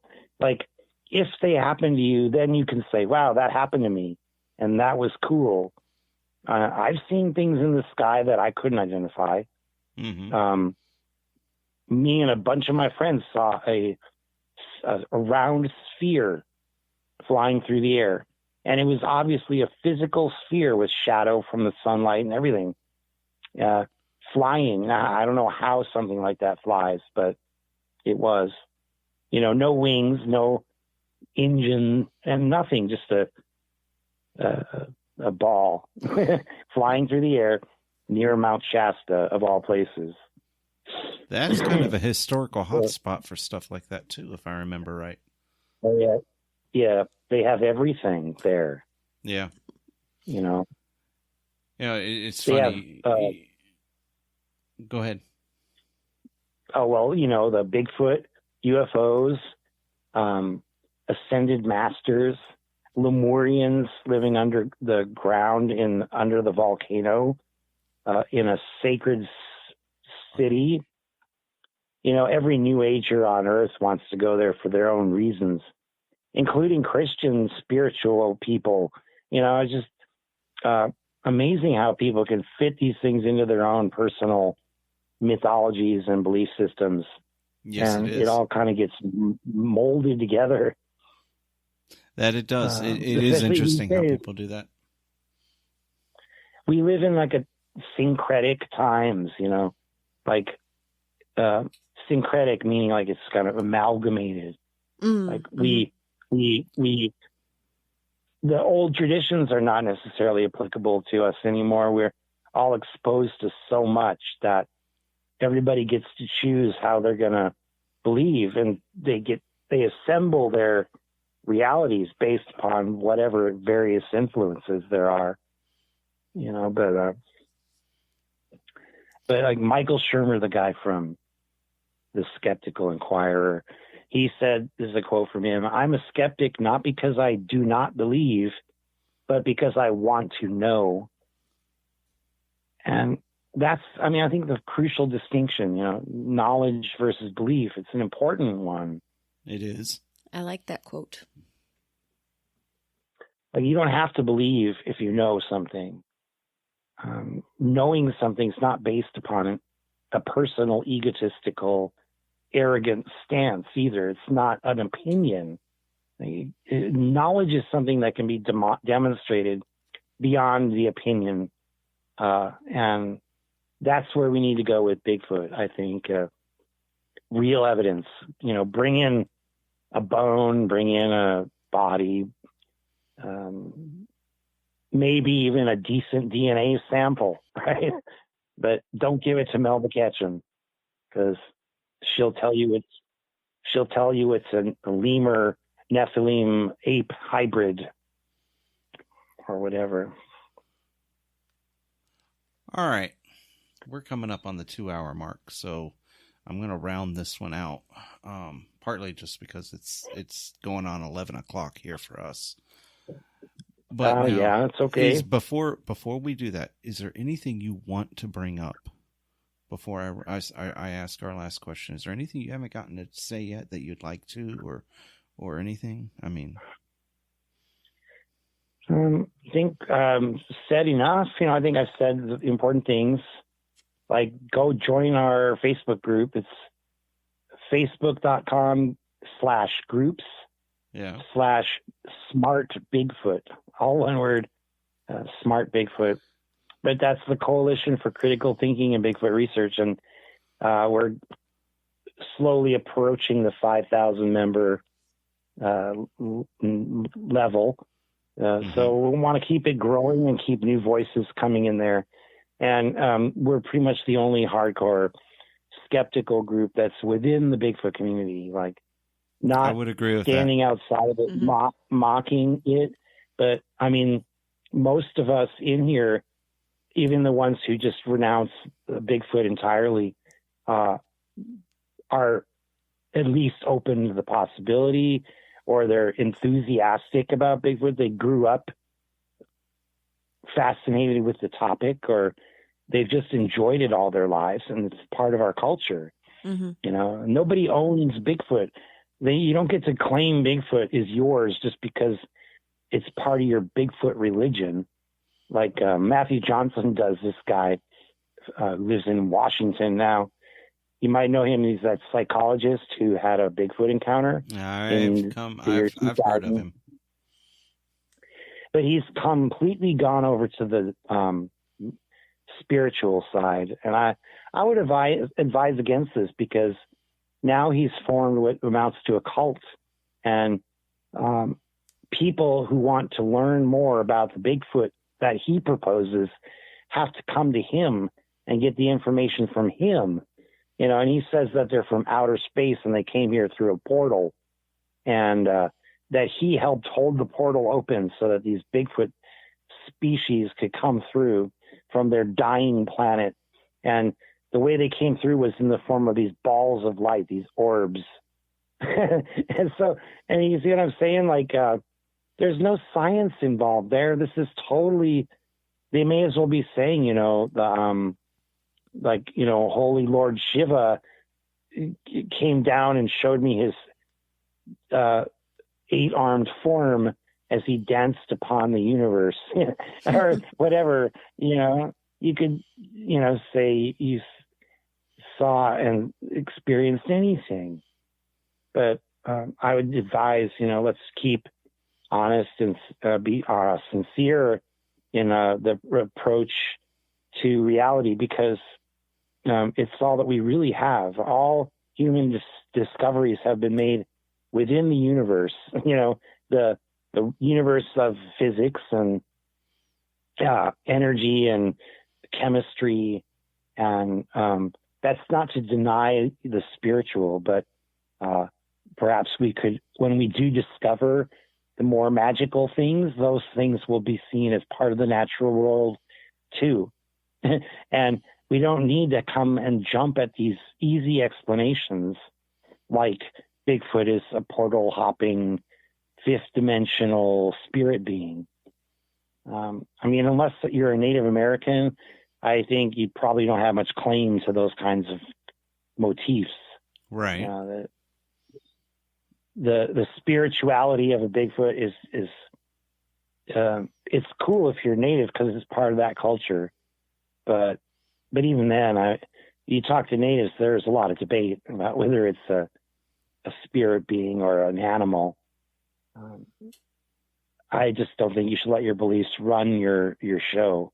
Mm-hmm. Like, start with what you know and go from there. The most magical things that we've discovered as a species have come from that, not from like vainglorious fantasies. Like, who discovered quantum physics? It wasn't a mystic. It was a scientist. So, I'm opposed to the anti-intellectual craziness of these days. It's kind of a hopeless thing to oppose, though, because it's like a snowball rolling down a mountain. I'm going to round this out with the standard question we ask everybody before we take off. And this question is it's a personality question more than anything. It's just to help people. Just for fun. Yeah, it's a fun question, but it tells us about who you are, I think. You submit your information to the government. You guys are part of the MIB, aren't you? I've just been talking to you. You have no idea. No, it was No. Okay. I won't go into that. All right, fine. Well, all right. You're not a paid shill. No, I'm not. The question is, what is the boogeyman under your bed? And everybody answers this one a little bit differently. You've got a wide, interpret it how you will. Might be what gives you the heebie-jeebies. Yeah. Or... Yeah. And I've had people literally tell us, well, I used to have this little monster in my closet when I was a kid. Or, other people say, well, it's myself because I'm too critical or anything. There is no right or wrong answer. It's just I just find it interesting how people interpret the question. So what is the monster under your bed, Stephen? Well, if you want to get into the figurative ways of thinking, that's very different, symbolic, psychological things. I don't know if I have any boogeymen under my bed anymore, although I grew up having them, Every once in a while, there is some strange monster in dreams that comes out, like demonic entities. Once I used to have this dream where this cloaked figure was riding in the back of a car, and it was in the shadows, so you could hardly see its face, but it had these glowing turquoise eyes that were just so piercing that it felt that you would be torn apart from within. Like the reality of it was so terrifying and beyond human comprehension, really. But it was like a demon, that would appear. Once I was driving along in the car, in the passenger seat, my mom's driving. I looked back and I saw this thing in my dream, that was looking at me. It lifted up its head and kind of looked right into me. Ooh. And I was terrified. I woke up from that dream. But after it recurring enough times, I found that eventually I was able to hold the eye contact and look into it and not be terrified. And when I did, I realized it was just a part of me, and it vanished. And it was no longer a problem. It was like a fear that was fear itself, you know. Right. And then once you faced it, it evaporated, or it lost its power. That is interesting. Yeah, Wow. but, I mean, it had something about it that was like death, you know, which is like the other thing I think that haunts all of us is mortality, and not just non-existence, but the pain and suffering of death, potentially old age, whatever it is. Well, your description gave me the heebie-jeebies. Huh? I'm sorry. I was What's saying that? your description just gave me the goosebumps, though, the way you described the Oh, entity or whatever it was. yeah. Yeah, it's creepy, huh? But, you know, it was very similar in a way to like Grim Reaper type of thing, or a demon wraith from like Lord of the Rings, you know, those black things on the horses. But this was a long time ago. And it also had a strange relation to the reptilian creatures, like the Slee Stack from the Land of the Lost. Those always freaked me out to no end. And also this movie I saw when I was a little kid, that was not too little, but I was young, and it was just called Gargoyles. It was about these flying intelligent demon creatures that would land on your roof.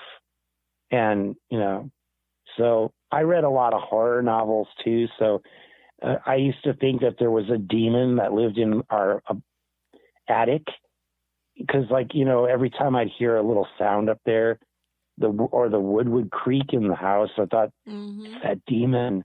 And if I breathed too loudly or moved, it would see me, or it would know I was there. So I would lie in bed for hours just trying to be like stock still, lest I be like whatever, terrorized by this entity. So I mean, those are kind of like motifs that always scared me. Yeah. But I kind of like being scared at the same time, you know? So I've always been fascinated by them. It's kind of been in the background of me being interested in these things like monsters and mysteries. How do you explain something like the dinosaurs, or all the weird insects and spiders and creepy crawlies and monsters and stuff that seem to be out there all over the place? I'm actually quite relieved that your boogeyman is not this big 8-foot tall hairy thing under your bed, you know, or something. Yeah. Well, if it were, I would have found it by now, you know. I would have smelled it or something. I really want to thank you for spending your time with us. I really do. Yeah, your knowledge is a beacon that we all could just gravitate towards. We appreciate you sharing it with us. Very much. Very much. Thanks, I know I appreciate it. There's a lot of stuff. I wish we had more time, and just tonight we don't. There's still a lot of stuff that I'd like to get into you with at some point. So we may be very well reaching out and seeing if we can't get a conclusion or another episode. Part 2. Because yeah. I'd be happy to do it. I would maybe give me a while, because I've got that other radio show coming up Saturday. Absolutely. No, we're probably talking a couple of months. I have to go and like purge the memory banks so that I don't just repeat myself like an automaton here. I know from talking to you earlier, you have some really interesting experiences. A lot of people listening to our show probably aren't going to be that familiar with you, and so, you know, I'd like to get into a little bit of, you know, some of them may have seen you on some documentaries and things, but I know you've got a real interesting story about that movie Willow Creek and your involvement with that. And we'll get into that. We'll get all into that. Yeah, I'd love to visit with you and just get the background on that and things. But anyway, yeah. we got to go ahead and round this out, though. So, seriously, thank you. Thank you for giving us the time.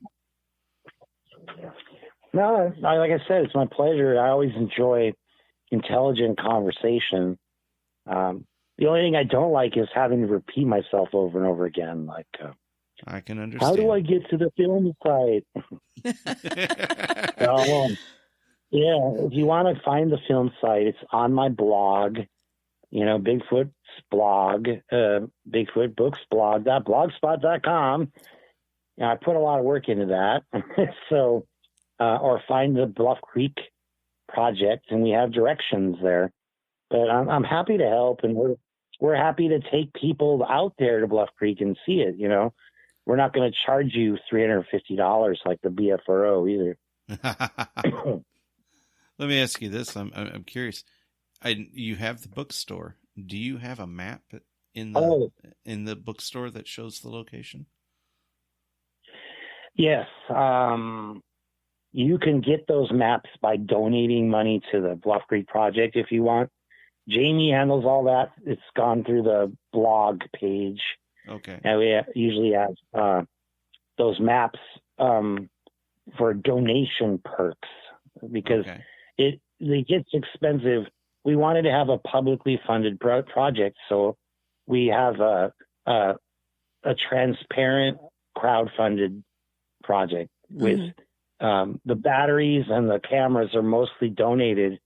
And we put in all the work hauling those things up and down the steep mountains and driving through the precarious, dangerous rock slides and tree limbs falling everywhere.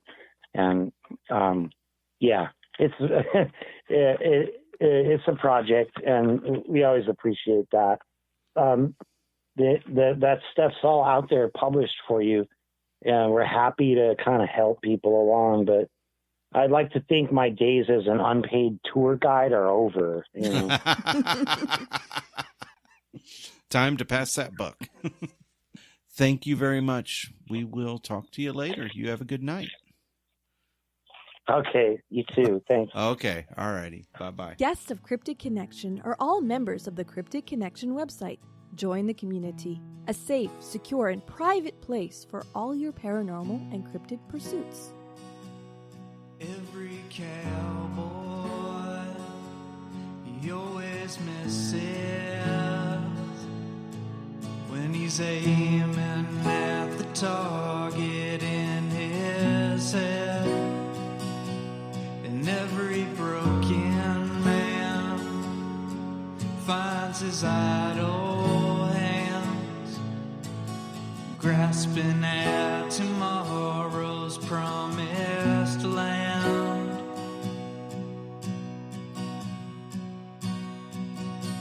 And I've been thinking about running, and I'll get out on the town just for myself.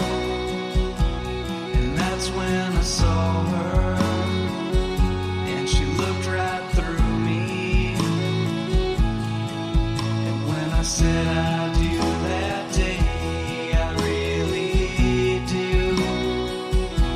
'Cause every cowboy, he always misses his shot when he's aiming at the target in his head. And every broken man finds his idle hands grasping at tomorrow's promised land.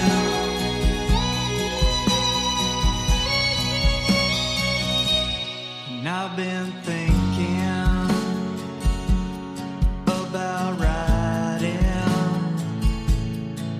and when I get the first draft back with no red ink, but I've been thinking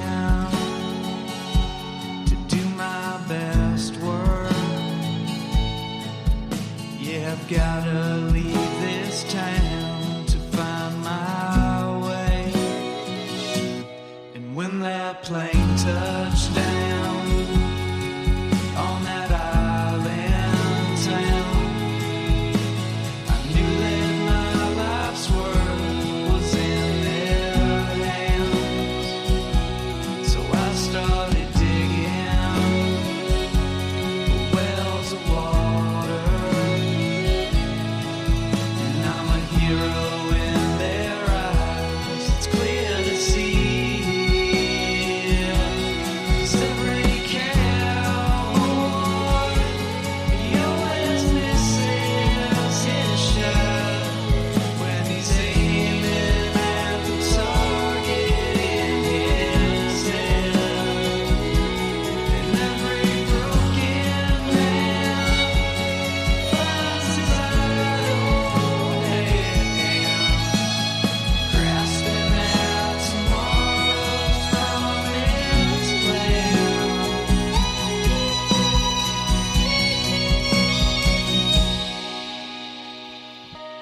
And I've been thinking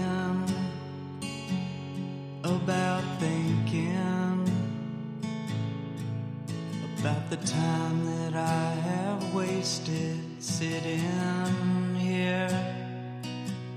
'Cause I've been thinking that all this thinking is the thing that keeps me further from myself.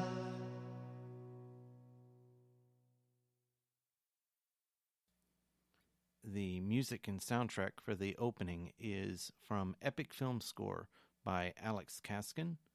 The closing credits are Every Cowboy by Cellophane Sam.